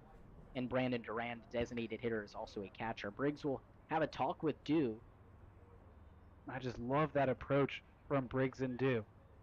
I don't care if you throw it over and over. It's not like he really has the ability to adjust to it with his swing. If you give him off-speed stuff on the outside, the way he steps towards third base and the way his bat head follows his body, he's just not going to be able to hit those well. If he gets any wood on it, it's going to be off the end of the bat foul or a super slow roller to Knowles or Eisenstadt. So Brandon Duran has flown out in the first and struck out swinging in the third. Wonder if Briggs was going over a game plan of how to attack Duran. Maybe to get him to roll over on one. Still just one down, bases loaded. First pitch from Dew, beautiful strike. And getting that first out, so huge for Elijah Dew. Like we said, hasn't pitched in a while, and to see that first out call definitely could settle him down. And like you said, just a pitch away from getting out of this. Hunsaker in left is way far back, so base hit will likely score Wilcox as well as Duran swings and misses at that one. He's quickly down 0-2. Yeah, got Duran to definitely chase a ball. I'm sure that first walk for Dew versus Drake Kerr, given how tough a batter Kerr is, I'm sure Dew not too mad about it. Didn't have to waste too many pitches to try to potentially get the out, and he sets up a big force play. Wilcox probably would have taken that bag anyways and would have been second at third.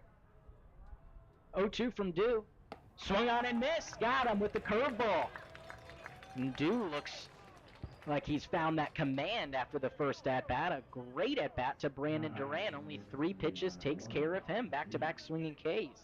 Dew relying heavily on that curveball, and why not? So far, these Miners don't look like they can really get any piece of it. Fastball, two-seam, changeup, and that curveball. The curveball and that fastball are the big 2 things he goes to. Batter now Dom Patrizzi. 1 for 2. The first pitch he sees overcooked a fastball low and outside. Yeah, it seems like he's had better command of the off-speed than he has with the fastball, so pitching backwards a little bit. With 2 outs, just need something on the ground or in the air. Infield back to their normal depth. Dew takes a look at Wilcox at second. Now the delivery is again low and outside. 2 balls, no strikes, nowhere to put Patrizzi. When he has missed, it has been low and outside to righties. Gonna have to start filling up the zone now, down 2-0. Next one, swung on and miss. Goes back with that fastball. Yep, was able to locate it well that time. Patrizzi asking the home plate umpire if it was a strike. I think it was, catching the upper outside corner. With back-to-back frames of missed opportunities for the Bucs bats, if they can get out of this inning here, you would think that they've got to find a way to score and increase the lead. 2-1. Nice breaking ball, but Patrizzi lays off, and I think that was supposed to be a swing and a miss type pitch. Yeah, really impressive that Patrizzi was able to lay off. Definitely started in the zone. 3 balls, 1 strike. 3 ducks on the pond, nowhere to put Patrizzi. The pitch fouls it away. Dew, not normally a guy to give in. You know, he's got a lot of fight, and that's just his personality too. He's a competitor. He's probably going to really attack Patrizzi here and do his best to get this out. Such a big pitch in this game. Runners will be on the move. And a big pitch just in his whole league. Top 2 teams playing. Miners close the gap if they win. 3-2. Hit softly to right field. That's going to hang up for Andrew Lamb. Barely has to move as he brings that one in. So Elijah Dew comes in. Yeah, he walked the first batter, but back-to-back strikeouts and a flyout takes care of the Miners. We head to the bottom half of the 5th inning. Score now 3-2. The Bucs still lead it.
Welcome back. Bottom half of the 5th inning. It's Jack Hostetler still on the hill. Elijah do a great job getting those 3 guys out after the walk he induced to Drake Kerr to load the bases. 2 swinging strikeouts and a lazy fly ball out to right field. That'll bring up Cole Carlone. Came out after 4 innings, but looks just to be A-okay. First pitch he sees as a called strike. Yeah, good to see that he stayed in there to bat. So, which I was worried about, that stolen base to second, saw him stretching his leg. Obviously, not the issue. Like you said, probably just an innings thing. Another called strike. That one on the outside part of the plate. Quickly down 0-2. And now he can go back to arguing strike calls. Exactly. Yeah, he's not pitching anymore. Torres came in first, struggled, and then Dew came in and shut the door on the Miners there in the top half of the 5th. 0-2 ground ball out to Patrizzi at second. He fields and throws one down. Yeah, we see Carlone hit the ball on the ground a lot. Usually pretty successful with it, but that one pretty slow and right at Patrizzi.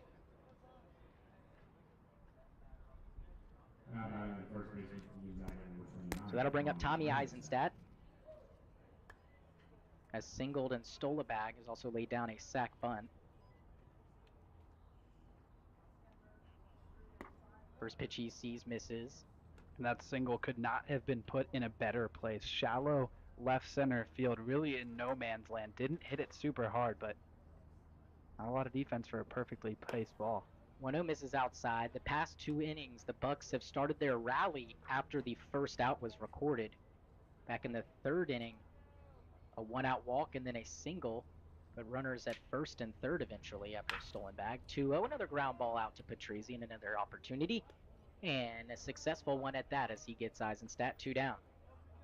Yeah, 2 easy plays for Patrizzi and 2 super quick outs. Hopefully Hankins can make Hostetler throw a few more pitches. Hankins is 1 for 2, a double back in the 1st, and then a line out in the 3rd. But the line out was hit really hard, so back-to-back at-bats with good contact from Hankins. We'll see what he has in store for Hostetler. First pitch is a called strike, and Hostetler has just looked really comfortable after that 1st inning. Even with the traffic on the bases in the 3rd or 4th, he has figured out a way to get out of it. Good ground ball to roll 2 last inning. So that one is fouled back our way.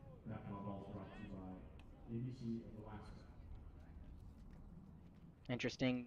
Hostetler, despite giving up the 3 runs, still on the hill for the Miners. The Bucs have now used 3 pitchers. Hankins down 0-2. Hostetler trying to make quick work of the Bucs bats here in the 5th. The pitch. He cannot do it. Is that one just a bit downstairs to the home plate umpire? 1 ball, 2 strikes. That's definitely the area of the zone where the pitchers are not getting calls downstairs, and Hankins lucky to be seeing another pitch. See if he can capitalize. 1-2. It's a lazy fly ball out to right field. McCausland in line with that, and he wraps it in leather for out number 3. So the Bucs go down quietly. A 1-2-3 inning for Hostetler as we head to the 6th. Still a 3-2 lead for the Bucs.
Welcome back.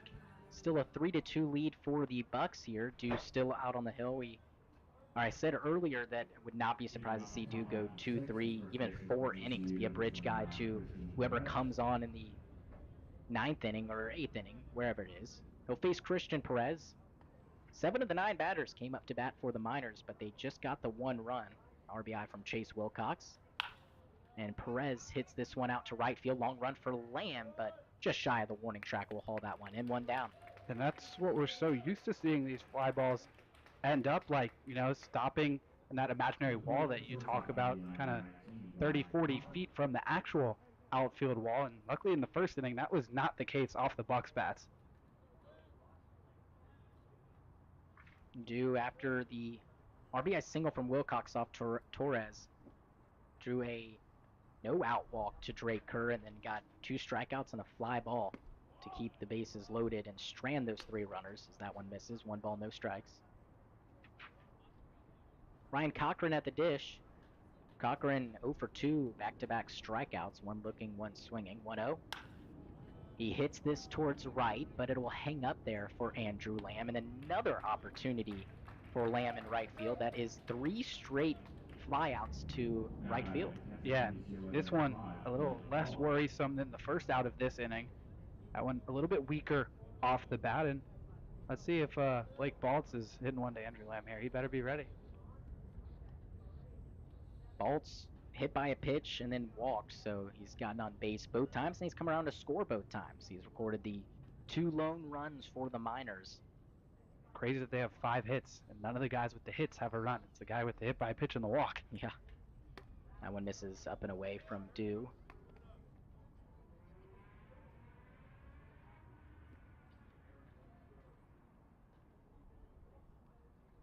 Dew working out of the windup, something that he has started doing really recently. A big swing and a miss there. Was a big out of the stretch guy for almost every batter and would kind of do a modified stretch since no one was on base, of course. But with no one on base, has gone with the windup and really has been a week since he started trying it. And I think this might be the first time out in the hill really trying it, as that one is going to catch Blake Baltz, and he has got his 2nd hit by pitch of the night, or day, excuse me. Yeah, 3rd time getting to first base, still no hits for him, and he'll take it. He's all right. Last one hit him in the back. This one hitting him on the foot. He appears to be A-okay, but for some reason these Bucs pitchers just can't get him out. Dew missed with the curveball, it seemed, on that last one, so it spoils the 1-2-3 inning, and it will bring up Riker Scow, who got hit by a pitch in his last at-bat by Eddie Torres. First one he sees, ground ball up the middle, and Peyton Knowles is going to take it and just step on second for the easy route, and the easy out for out number 3. Elijah Dew works around the 2-out walk. No hits, no runs, 1 left. We head to the bottom half of the 6th inning. Bucs looking to add on to their lead, still 3-2.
Welcome back. Still Hostetler on the hill for the Miners. Peyton Knowles will grab a bat and we'll try to get a base hit off of Hostetler, and besides that leadoff home run back in the first inning, no leadoff batter has reached for the Bucs.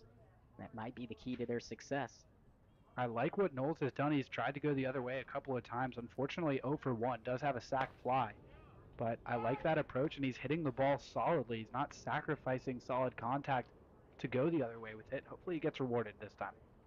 Hostetler out there for his 6th inning, giving up the 3 runs, all coming back in the first as that one is downstairs. 1 ball, 1 strike. And we talked about the last Bucs game, 3 runs in the first against the Oilers, and we wish we'd seen them add on. Seeing the same so far today. 1-1 misses just a bit outside.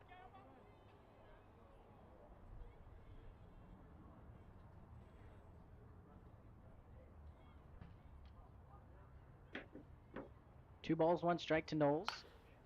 It's a lazy fly ball to left field, and Riker's scowl is under that, no problem. 1 down.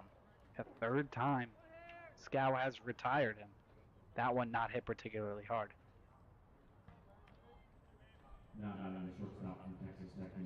So that'll bring up Will Burns. Strikeout and a ground out back to the pitcher.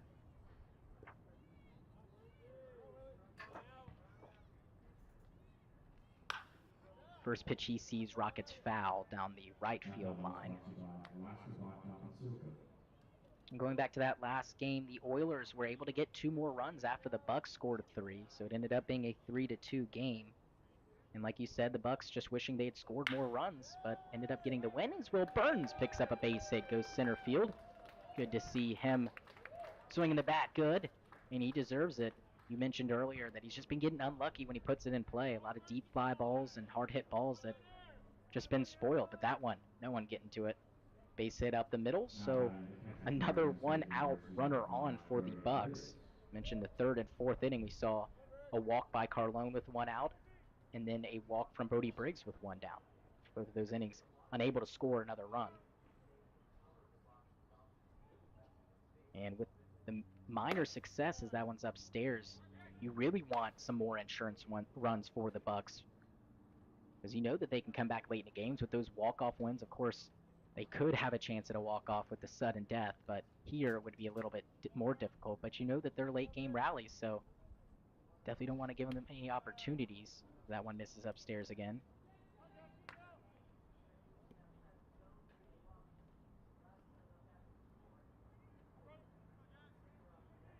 Two balls, no strikes to Brody Briggs. Had that walk back in the 4th inning. And a pop out to the catcher. That one's outside. Would not be surprised to see Burns snag a bag.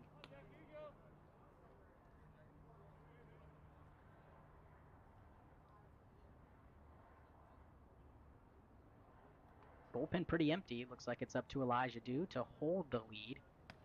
Rio in there. Hopefully that lead will be extended if the Bucs can plate a couple runs this inning. Riley Hunsaker on deck if Brody Briggs can reach.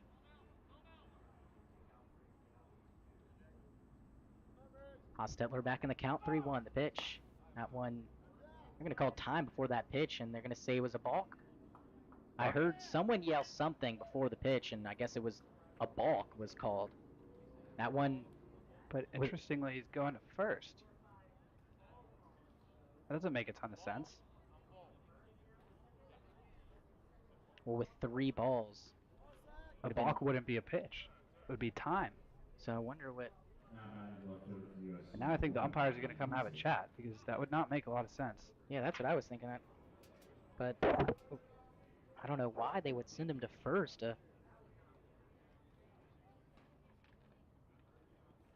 That would be my only guess. It was if the ABL rules are different, and that would have been ball 4. But I don't We've think seen balks before with 3 balls, and now he's coming back to home plate. Yeah, he's putting on that guard again. That pitch was close. It was on the outside part of the plate. I had to guess it would have been ball 4, but not sure.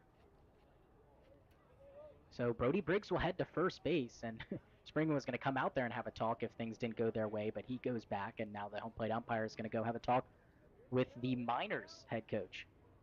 Yeah, I mean, this is weird. I'm very curious. I wish we could listen in.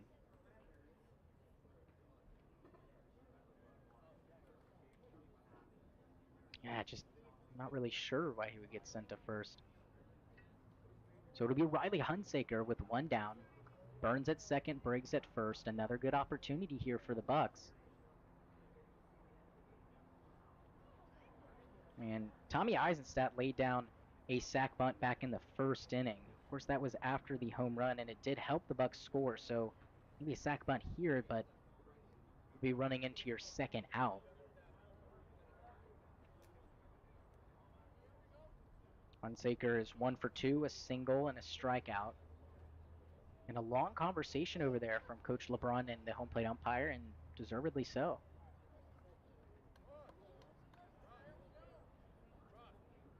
Last game the Miners played here, their manager was ejected from the game, and I say rightfully so, meaning that that was, I guess, an instance where he was bound to get thrown out. It was a call that was overturned by the umpires, and you never really see overturned calls like that. So of course, when they overturned it, he was hopped up about that and got himself run. Definitely got his money's worth. So no ejection now.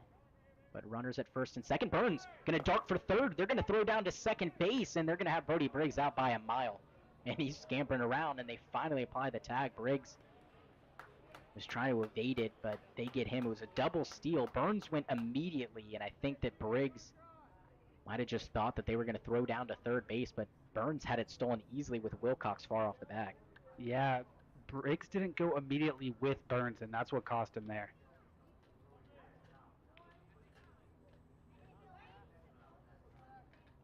So Hunsaker's still at the dish. It's a called strike.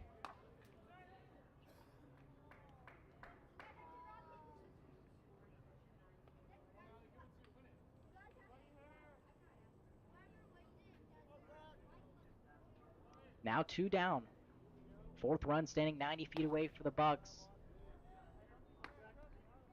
That last one missed outside to Hunsaker, but the threat diminishing with those two outs now. Hostetler set at the belt. Doesn't even give Burns a look. The pitch. Called strike 3, and that one on the inside part of the plate. Hunsaker not liking the call particularly much, but Hostetler gets it, and the Miners get out of a little bit of a jam. They get 2 runners on, but they strand them. Well, they got one caught stealing, and they strand Will Burns at third base. Still a 3-2 lead for the Bucs as we head to the 7th.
Welcome back. Top of the 7th inning.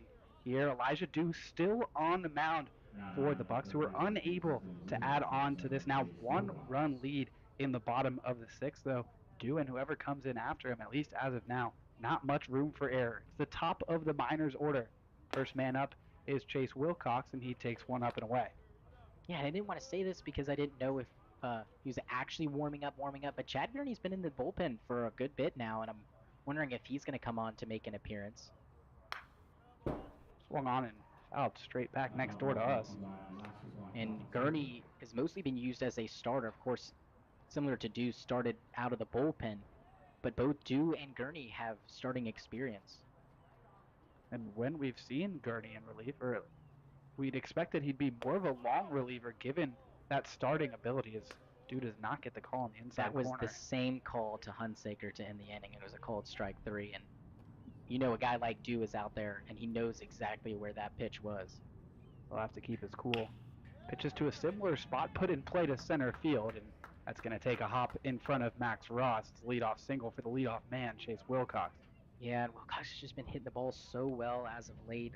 Remind you that average over 300 now coming into this game, and he has the 5th most at bats with 82, but that's still over 20 less than Kyle McCausland and Drake Kerr and Don Patrizi, guys like that. But Wilcox is pretty much an everyday guy. On base percentage of .418. Jeez. Yeah. So Drake Kerr comes up with Wilcox at first. He shows bunt, gets one down in front of home plate. Briggs is going for second, and he gets the force there. What a heads-up play by Brody Briggs. Yeah, what a great play. That was not the best bunt at all by Kerr. He go down as a fielder's choice. Yeah, he just dented it into the ground, and it really didn't even get a foot away from Brody Briggs, and was a perfect place for him just to pick it up and throw down to second. Oftentimes you see the pitcher look towards second. Not always that you see the catcher go that way. Just super heads up from him. And really good fielding by Burns and Peyton Knowles. Knowles knowing that on a bunt like that, he's got to crash towards first. Burns knowing that he has to go towards second. Pulled off perfectly. Big swing and a miss from McCausland. Dew got him swinging last time up. That pitch a little bit inside, but most of the pitches from Dew to McCausland outside and definitely off speed. We've seen McCausland struggle with that.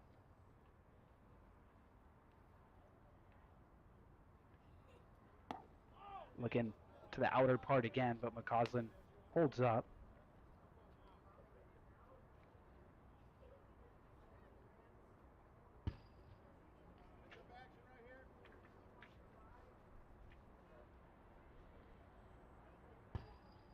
Throw over to first, a little bit wide, but Eisenstadt's long arm able to snag it.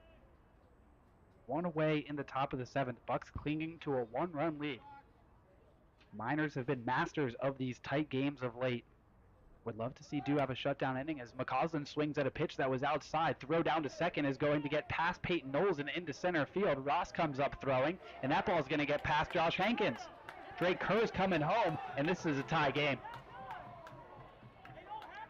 Yeah, unfortunately, Dew was not backing up on that throw, and I know that the ball was going to second originally, but once you see it get past and you see Kerr go behind, Dew has got to be sprinting towards second, or behind third base to try to get that ball. So I would assume that it would be Kerr getting a stolen base and then going to third on an error from Briggs and home on an error from Ross, but wait to see how that's scored. Yep, that's exactly how it is going to be scored. And McCausland, I'll give it to him. Obviously, we've harped on him struggling with those outside pitches. I think that time it was much more intentional, knowing that Drake Kerr was running with the pitch, trying to just delay Briggs' throw a little bit. So a tie game. This time, there's nobody running, and he swings at a pretty similar pitch. A little gift to Elijah Dew as McCausland chases one way outside. Yeah, that last one, the second to last one, he chased outside. That was to protect the runner. That one, no runner protect there.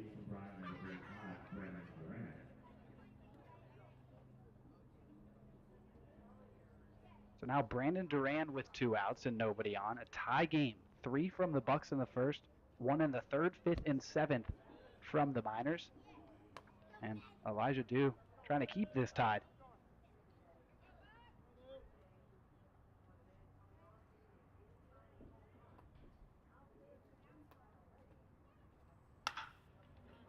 One-0 hit into center field. Max Ross retreats and makes the play, backing up towards the track. But the Miners do get a run, and that means we're all knotted up at 3 as it's time to stretch here at Mulcahy Stadium.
Hope you had a good stretch back for the bottom of the 7th, and we got a tie game. We've harped on how good this Miners team is at coming back. They haven't taken the lead, but they've tied it, and for the Bucs to take the lead back, no better guy to start us off than Max Ross. Of course, and Ross is probably kicking himself for throwing that ball to center field, or from center field to third base, which ended up getting away from Hankins and ended up being a run. So obviously you shouldn't harp on him too much for throwing that ball. Of course, maybe by chance he comes off the bag and has a play, but definitely should have been something he ate out in the outfield and just thrown back in. But of course, Dew or Briggs should be backing up that throw to third base. I know that it was all a split-second type of play, but those are the ones that come back to haunt you. And I think Dew or Briggs wishes that they had backed up on that play a little bit better. But of course, Ross probably going to try to make up for that throw. But like we talked about at the start of this inning, when you're working with just a one-run lead, the margins are so small, and we really saw that there. But like I said, no better guy to get things started for the Bucs in the bottom of the 7th than Max Ross, 2 for 3. And we know how he started the first inning, a big blast over the left field wall. And haven't seen a leadoff batter reach base since he homered back in the first.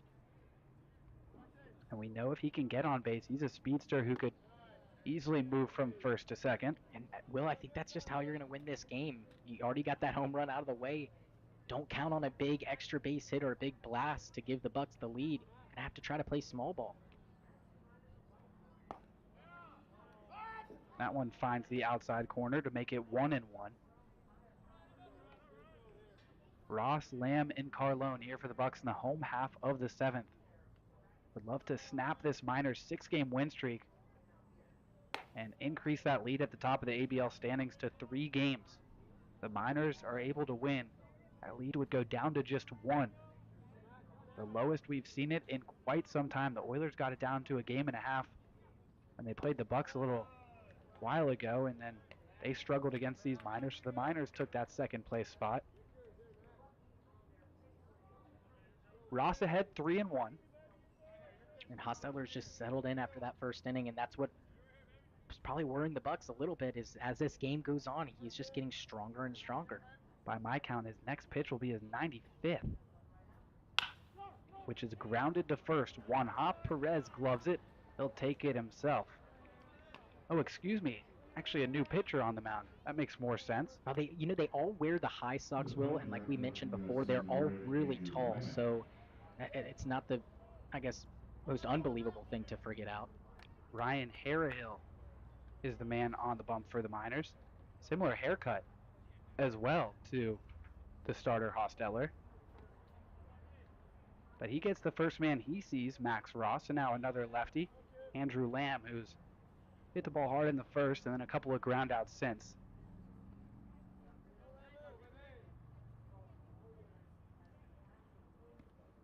Harrahill, a guy that the Bucs have seen.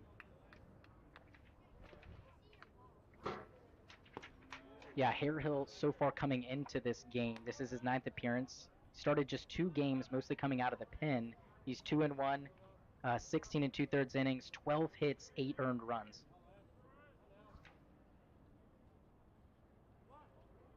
Lamb shows bunt. He pulls it away. Pitch is called a strike.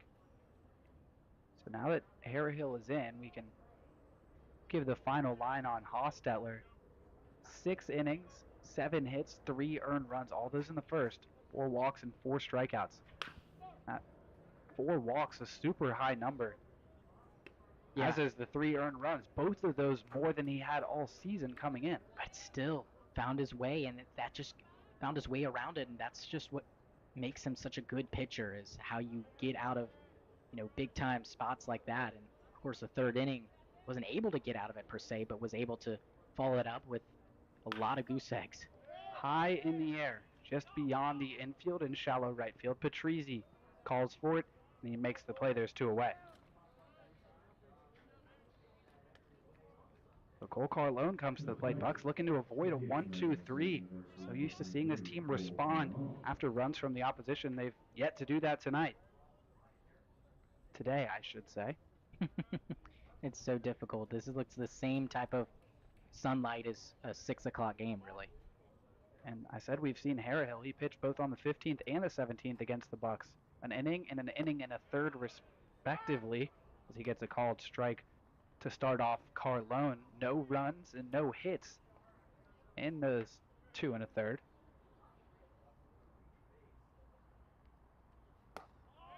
Oh, one good eye from Carlone. Thought about it.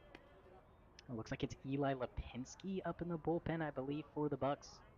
Haven't seen him pitch in a while. Does look like him. Haven't seen him pitch or hit in a while. Definitely a fresh arm. We saw him come maybe a little too quickly and was a little sore last time. That ball's going to get past the first baseman Perez, and Patrizi can't pick it up.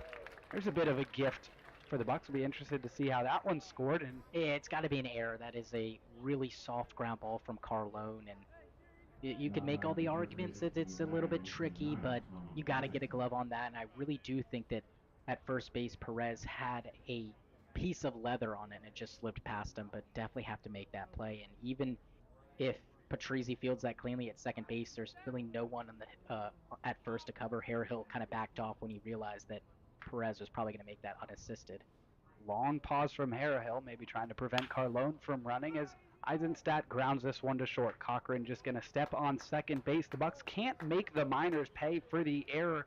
Knotted up with 2 innings to go.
Welcome back. Top of the 8th inning. Bucs not able to get much going in the bottom of the 7th. New pitcher on.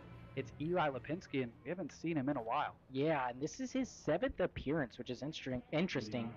In his 6th appearance, he actually pitched in 4 1/3 innings. 4 hits, 3 earned runs. Struggled a little bit, but his last time out, of course, it was an appearance, but he just faced the one batter because he came back a little too early after his start on 4th of July. Yeah, gave up a hit and maybe threw a couple more pitches, and then that was that as he was pulled from the game. And I talked to him in the days following, and he has some advanced technology to kind of see how sore or fresh his arm is, and the results he was getting back were signifying that he was still pretty sore. So got some extended time off and now ready to go. As this pitch is hit into center field, way up in the air, and it's actually not, or just barely going to reach the center field grass. Shortstop Burns makes the play. For Lipinski, just want a quick 1-2-3 inning. You're in a huge spot, and I love that Coach Montez and Springman and Dunham, of course, in the bullpen are giving him an opportunity in a really close, tight, and meaningful game like this is. And if he can get the job done, it will increase his chances of having more opportunities just like this in the future. And we've seen him hit in non-league play, but no at-bats in ABL play. And like you talked about, came back to pitch on July 7th, and back on the 4th, he started one of the games of that doubleheader. So then when he came back on the 7th, just not quite ready, but was able to get Patrizi and looking to get Perez, and that'll help. Big swing and a miss. Yeah, Dew was the other starter in that doubleheader game, or 2 games.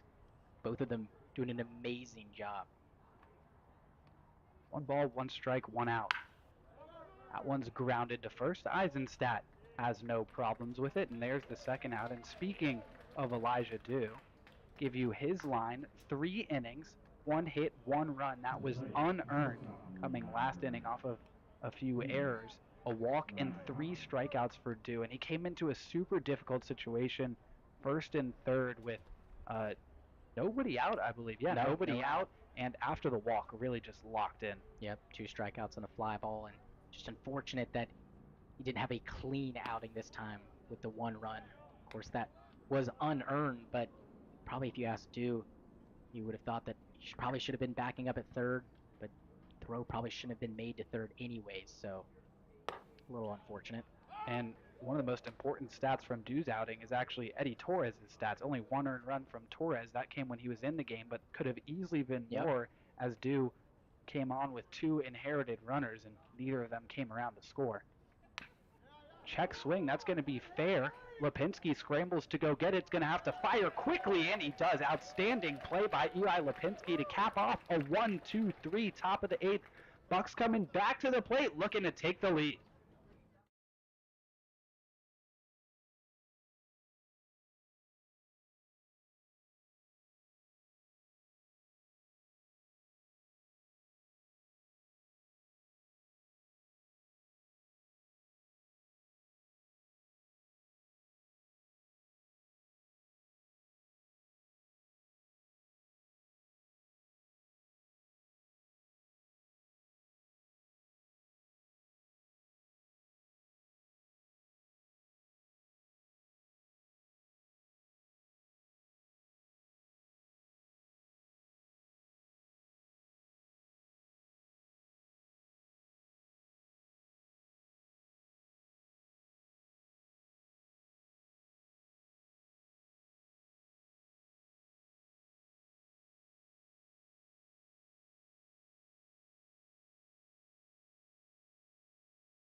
Bottom of the 8th inning, a great top half from Eli Lipinski for the Bucs. And hey, if the Bucs can score here, he could be in line for the win. It'll be the middle of the Bucs order, 5, 6, and 7. Hankins, Knowles, and Burns. And the bullpen is getting really, really busy right now. Looks like Andrew Rudd is out there throwing. Adam Inyart is maybe going out to join them as well. Chad Gurney's been tossing it. I don't think that he's coming in. It's a party over there. As Harrahill starts Hankins off with a strike on the inside corner. 13 pitches for Harrahill in the bottom of the 7th.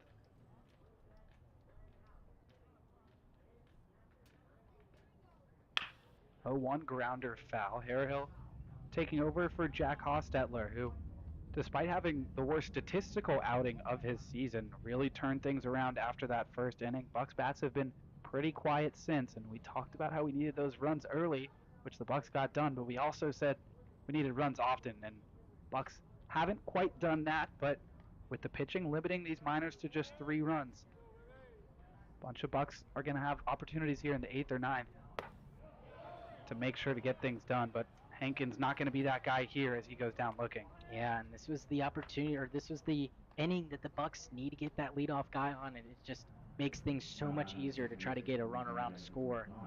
But they're making it tough for themselves, like I've been saying. Since the first inning, no leadoff batter has reached for the Bucs, and they've had ample amount of opportunities, but they've already had 1 out to work with them. Peyton Knowles coming to the plate with 1 out. Takes 1 outside, and saw Chase Wilcox signaling something to Riker Scow, who didn't seem to move after whatever Wilcox said. And fair to him, because Scow has fielded all 3 balls from Knowles, so I think he knows where to be. That one missing just a bit outside. Knowles ahead 2-0. We've seen Knowles walk a ton this season, especially over the last couple of weeks. That'd be a great way for him to get on. It's been sack fly and 2 flyouts, all to Riker Scowen left, but this time he hits it up the middle. He gets on first with a base hit. That's what makes him so good. Will, he gets ahead in that 2-ball no strike count, and with the amount of walks he has, 16, and that is just second most on the team, and he does not have as many at bats as the guys at the top. But for a guy that walks so much, you get into a 2-0 count like that, your mindset can obviously change. Thinking, oh, I'm gonna work the count a little bit. Maybe I'll try to get, 1 out walk here. But pulls his hands in, gets a ball that he likes, and he's able to float out to center field. I love that approach from him, and I love that he doesn't just settle for the walks when he gets ahead in counts. And you said not as many at bats as the guys at the top. Well, now here is the guy at the top, Will Burns. Throw back to first. Knowles is in safely. And with a 2-0 count like that, a hitter's count, any count that favors the batter, you're bound to see a better pitch than what you're going to see on an 0-2 count. So it makes sense for guys to have a different approach and try to get a base hit when they're up in the count, but usually that's not the case. Runner goes, pitch is swung on and fouled off. Maybe hit and run on there for the Bucs, but Knowles will have to go back to first. Yeah, and Will Burns with a base hit in his last at bat was really good to see him get going, and would love to keep that bat going. And I know his struggles a little bit, but he's looked really good.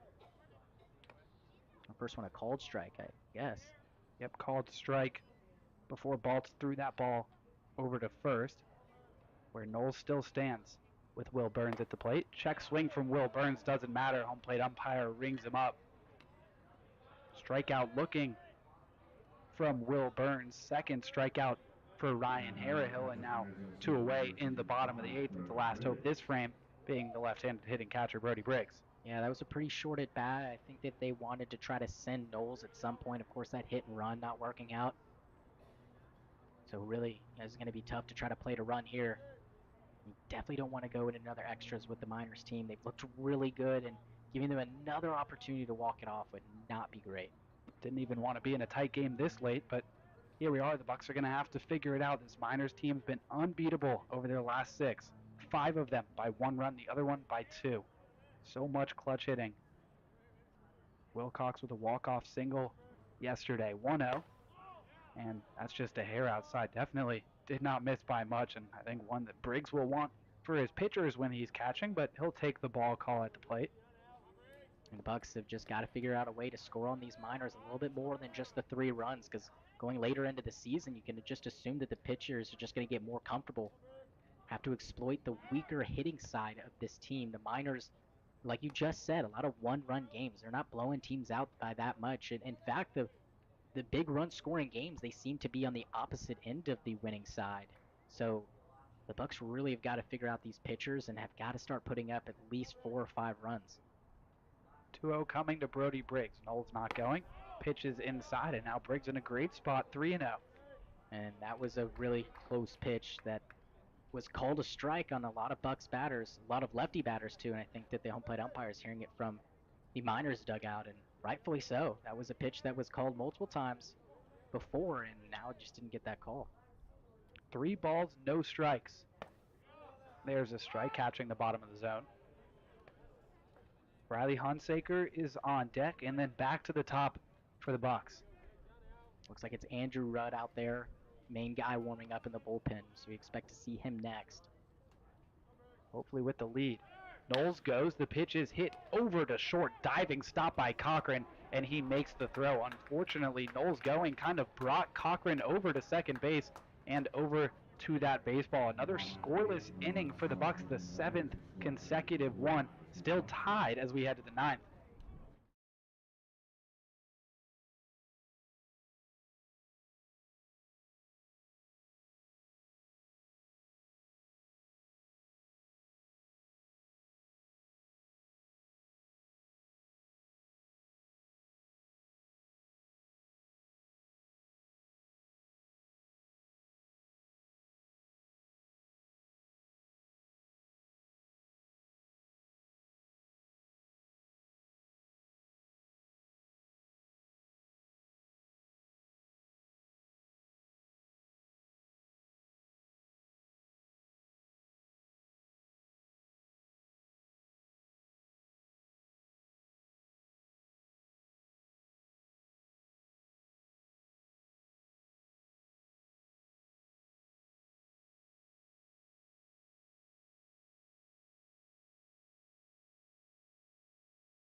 final frame, at least as things are typically planned, top of the ninth. Score still tied 3-3. Chad Gurney comes on for the Bucs. Yeah, I was saying that he was warming up in the bullpen, but I've been seeing him warm up for at least 2 to 3 innings now, and was just expecting that he'd maybe be getting some touch-ups before his next start, but actually his next appearance comes right now in a relief appearance. But 5 appearances, 3 of them have been starts. Mostly know him to be a starter as of right now. It's been 2-0 in those starts, 21 1/3 innings pitched, 12 hits, given up 8 earned runs, good for a 3.38 ERA. It's just been a really solid pitcher for the Bucs and a good third or fourth type of starter for them. And he pitched fantastically last time out. That was against these Miners, and they're a 1-0 loss for the Bucs back on the 15th. But the reason I said I thought we'd see him earlier is kind of because of that game. 4 innings in relief here coming in the 9th. Just the 1 hit across those 4 innings. No runs, 1 strikeout, and 2 walks for Gurney. He'll face Baltz, Scow, and Wilcox in the top of the 9th. And this is when the Miners have been doing some of their best work over this 6-game winning streak. Last at-bat wins. Yep, really clutch players, and the Bucs have got to take a page out of their book. Lipinski, just the 1 inning, but he did his job, that's for sure. No hits, no runs, no walks, didn't have any strikeouts, but was responsible for that last out pretty single-handedly. Really did well to field the swinging bunt. Gurney, the 5th pitcher on for these Bucs. Count evens. It just goes to show you how the Bucs are trying to play against these Miners. Bucs are a team that normally uses 4 or less pitchers, and that has been kind of the patented number. Seems like 4 or less, and it's been mostly on the lower side because of how good the pitching's been. But playing these guys, or playing the Miners, they do such a good job of just keeping themselves in the games and pitching-wise too, so not a surprise that the Bucs are pulling out a lot of pitchers from the bullpen. Gurney with a 1-2 count on Baltz, who grounds this one super softly to Hankins. He charges hard and makes a throw that goes awry. Eisenstadt can't get to it. Baltz is headed for second base, and he's going to be in there safely. And now the umpires are calling for time. Not sure if that ball went into the dugout or into the netting. Might be what they're saying, that he would have been there safely anyways. And Hankins didn't have the best read initially on that ball, and I thought that it would have been just best if he fielded it regularly, but try to go backhand and make a really quick and snappy throw. Yeah, unfortunate for Hankins. I think that if that throw was on target, it would have been there in time, but not to be, as Hankins had to charge that ball that was hit really slowly, and not what you want to see if you're the Bucs, the leadoff man at second. So Balt's already in scoring position. Curious if maybe we'd see a pinch runner for the catcher, with that runner at second base being really important.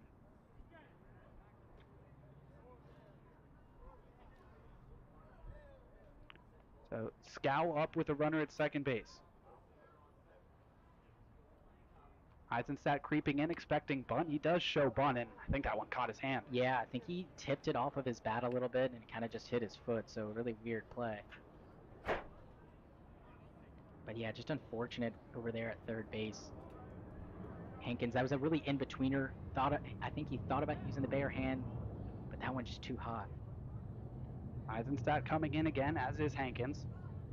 As Scow shows bunt, looking to bring Baltz over to third base. He gets it down right in front of home plate. Eisenstadt looks at third, now comes home, and a great pick by Peyton Knowles, not fielding his typical position.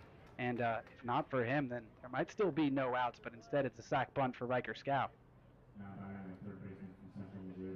Yeah, and Eisenstadt thought about going over to third, but the way he was coming in from first base, he would have had to spin weirdly, and it probably would have took some extra time, would probably not have gotten the out. Not sure what's going on now as the home plate umpire. They're intentionally walking him.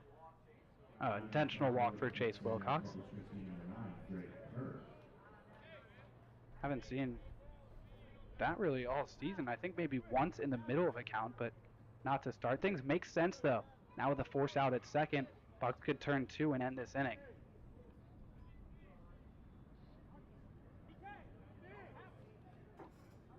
I think the Bucs trying to get right positioning over there. Peyton Knowles and Will Burns. Runners at the corner is a huge opportunity here for the Miners. Drake Kerr, a speedster, going to be super tough to double up. Gurney, the righty, brings it. Kerr is showing bunt and pulls it back at the last second.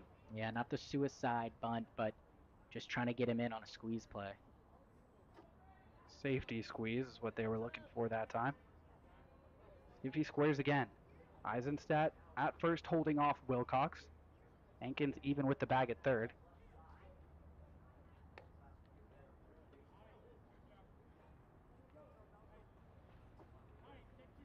Drake Kerr at the plate, a tie game. Bucs trying to increase the lead atop the ABL as Kerr once again pulls away. 2-0 now. And Balt's a catcher over there at third. Not like he has catcher speed, but just interested in why they're going with a safety squeeze here with somewhat of a slower runner over at third. I'm surprised that Baltz hasn't been pinch run for. Yeah, you're exactly right. But then again, Will,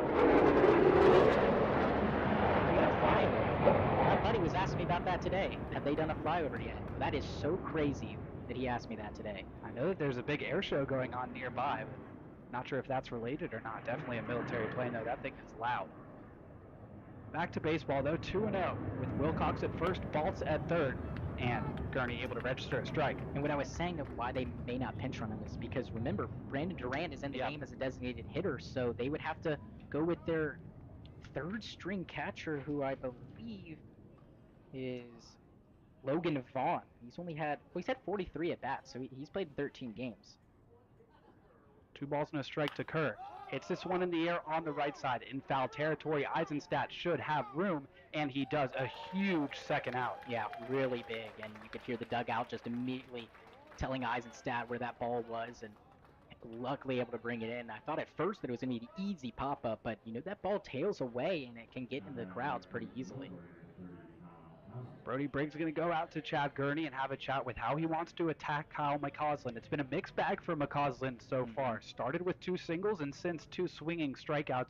And I could bet you good money that Briggs is going up to Gurney and saying, I want off speed and I want it outside. Yep, that's exactly right. And that's a great conversation from Briggs. It's not just a first and third combo. He's talking to Gurney about McCausland because McCausland's got the most at-bats on the team. He's an everyday guy. So the Bucs have faced him a good bit, and they should know how to pitch around him. Of course, Carlone had some trouble, but maybe Gurney will have some success.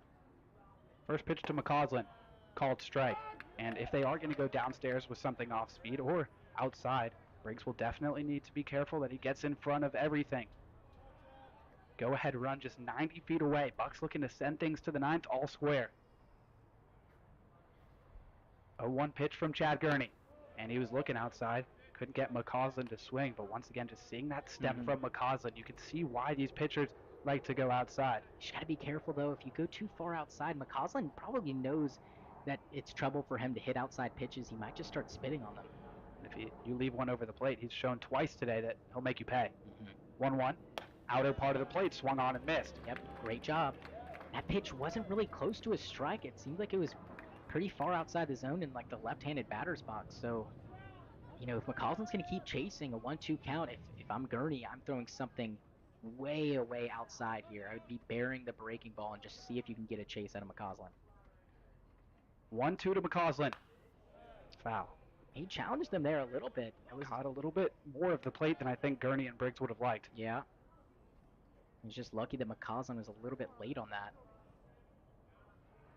And despite fighting here, McCausland seems like he's not as comfortable being on time with these pitches, so hopefully Gurney can time one up. As much as he struggles on those outside pitches, he can really do damage on those that are over the plate. Gurney still got to be careful, even in a good spot. Runner goes early. Gurney steps off. He makes the throw to Knowles. And now Wilcox is going to try to bring Baltz home, and they're going to call a balk. That means Baltz is going to come home as the go-ahead run. Wilcox over to second. Yeah, I was really surprised at how they didn't call that a balk earlier. It looked like he didn't step off the mound and kind of did a jump step towards second. And with nobody on second base, kind of can't really do that. If you do that, you have to throw, but I believe if you throw it to an unoccupied base, that's also a balk. So for Gurney, I think that the play should have been him step off the bag completely. So So now Wilcox at second as Baltz comes home. A huge balk in this game as that gives the Miners the go-ahead run. This one hit into right center field, and Andrew Lamb will make the play. But the Miners get the go-ahead run. The Bucs need to score to keep this game alive when we come back.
Back for the bottom of the ninth. Miners taking the lead via balk in the top of the ninth. They've scored one in the third, fifth, seventh, and ninth. All those odd innings other than the first when the Bucs scored three. Now Hunsaker, Ross, and Lamb going to fight to get it back, but it's going to be tough against Drew Kanan, the league's leading save getter. Yeah, and most amount of appearances by a good margin. This is his 13th, and he's 0-1, all coming out of the bullpen. Has 6 saves and an ABL leader in that. 13 innings pitched, 4 hits, no earned runs. So it is going to be really tough for the Bucs here, especially since it's not the extra innings, and you really just have to manufacture runners on by yourself. And unfortunate for Gurney, I was trying to describe it, but it seemed like he tried to do that hop step where he comes off the mound, but I think he just should have stepped off first with that back foot. That was a called strike. Last time out for Kanan, picked up save number 6. That was against the Chinooks 2 nights ago, an 8-6 win. As that one's way high, and Baltz lost some equipment trying to field that one, but it was 1 inning for Kanan, 2 strikeouts, no hits, no runs, no walks. And not only is he the league leader in saves, but he's got double more than anybody else. Nobody with more than 3. Still not getting that call in the lower half of the zone. Good take by Riley Hunsaker. If you're the Bucs, it's tough against Kanan on the mound. He has just been so good and has that short arm motion. It's really tough to see the ball. Hunsaker puts it in play the opposite way. Cochran fields, throws, and gets his man. Yeah, and this team, the Miners, just feeling themselves right now. You can hear the howls after a good play like that, and it seemed pretty routine. But Hunsaker gets down the line pretty fast, so nothing is really routine. Speaking of someone who gets down the line quickly, Max Ross. He's homered and singled. Would love to have him on running around the bases. Just got to get him to first. Or who knows, maybe he's got another home run in his bag tonight. Today, I should say. And Kanan gets things started with a strike. A ton of planes flying all over here. Yeah, that big air show you were talking about. Anchorage isn't big enough, I don't think, for us to not see it. Ross now 0-2, and he broke his bat. Haven't seen him in the lineup because of injury, and unfortunately picks up basically right where he left off in the broken bat department. Yep, and he's just been really prone to that, and I'm sure that everyone wants to see him back, but for whoever's buying those bats is Probably happy to see him back, but definitely a little bit of a groan after that break of the mattress right there. I wouldn't be quick to lend him mine, that's for sure, with his track record of breaking them. Yeah. Gonna have to fight. Hopefully this new bat brings him some good luck. Down 0-2. Takes one high. Ross, then Lamb, and then Carlone, Eisenstadt, Hankins would love to give those guys an opportunity. No runs for the Bucs since the first inning. I've left 8 stranded, same number as the Miners, and that's a beautiful breaking ball for called strike 3. You got to give it to Kanan. That was just a hook. And the way his arm moves, I talk about that short arm motion, kind of like how you were throwing the baseball when we threw it the other day. Don't go all the way back, but of course Kanan has a little more velo than you do. But the way he kind of comes over the top like that, it's so downhill for these batters, and he's standing, 6'4" out there? He's a big dude. So it's really tough just to see the ball coming out of that arm slot. First pitch to Lamb. Just misses. Ball's holding that one for a while, not going to get the call. And I think you're doing Kanan a bit of a disservice by even bringing me into the conversation. Maybe he'll throw shades of you out there and we'll get a win here in the ninth. I would love it. The next 4 pitches would be balls. There's one. But yeah, it must be so hard for these batters to see the ball coming out of the slot. At one moment, he's going up with it. The ball's totally hit. And the next moment, it's already 3/4 of the way to you, it seems. Bucs right fielder ahead 2-0. Last hope for the Bucs. And I think that would have been a balk if there's anybody on base. Yeah, that's why they don't go from the windup when people are on base. Kanan now ready for the 2-0. And he finds the zone. 2-1 to Andrew Lamb. Bucs lead atop the ABL is 2 games. Would go down to 1 if this score stands. 2 balls, 1 strike. Breaking ball way high.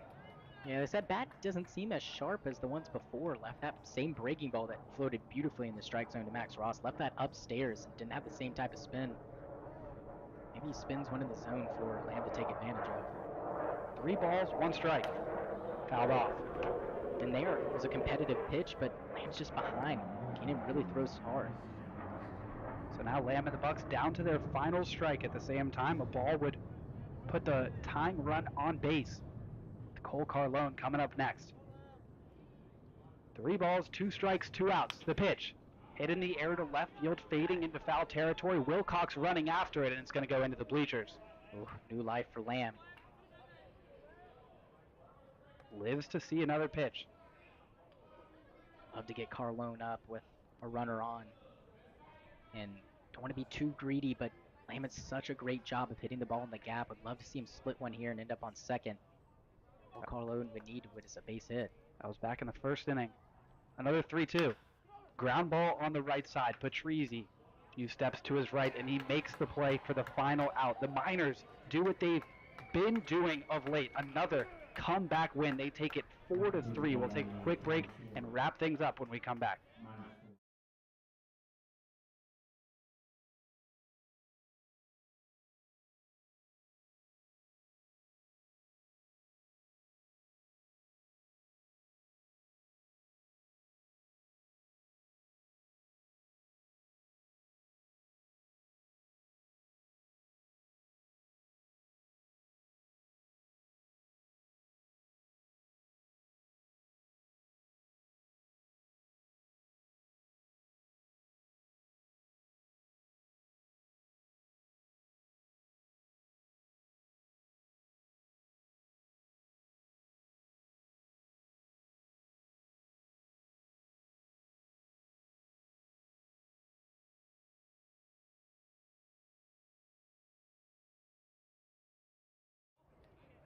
Welcome back, Bucs.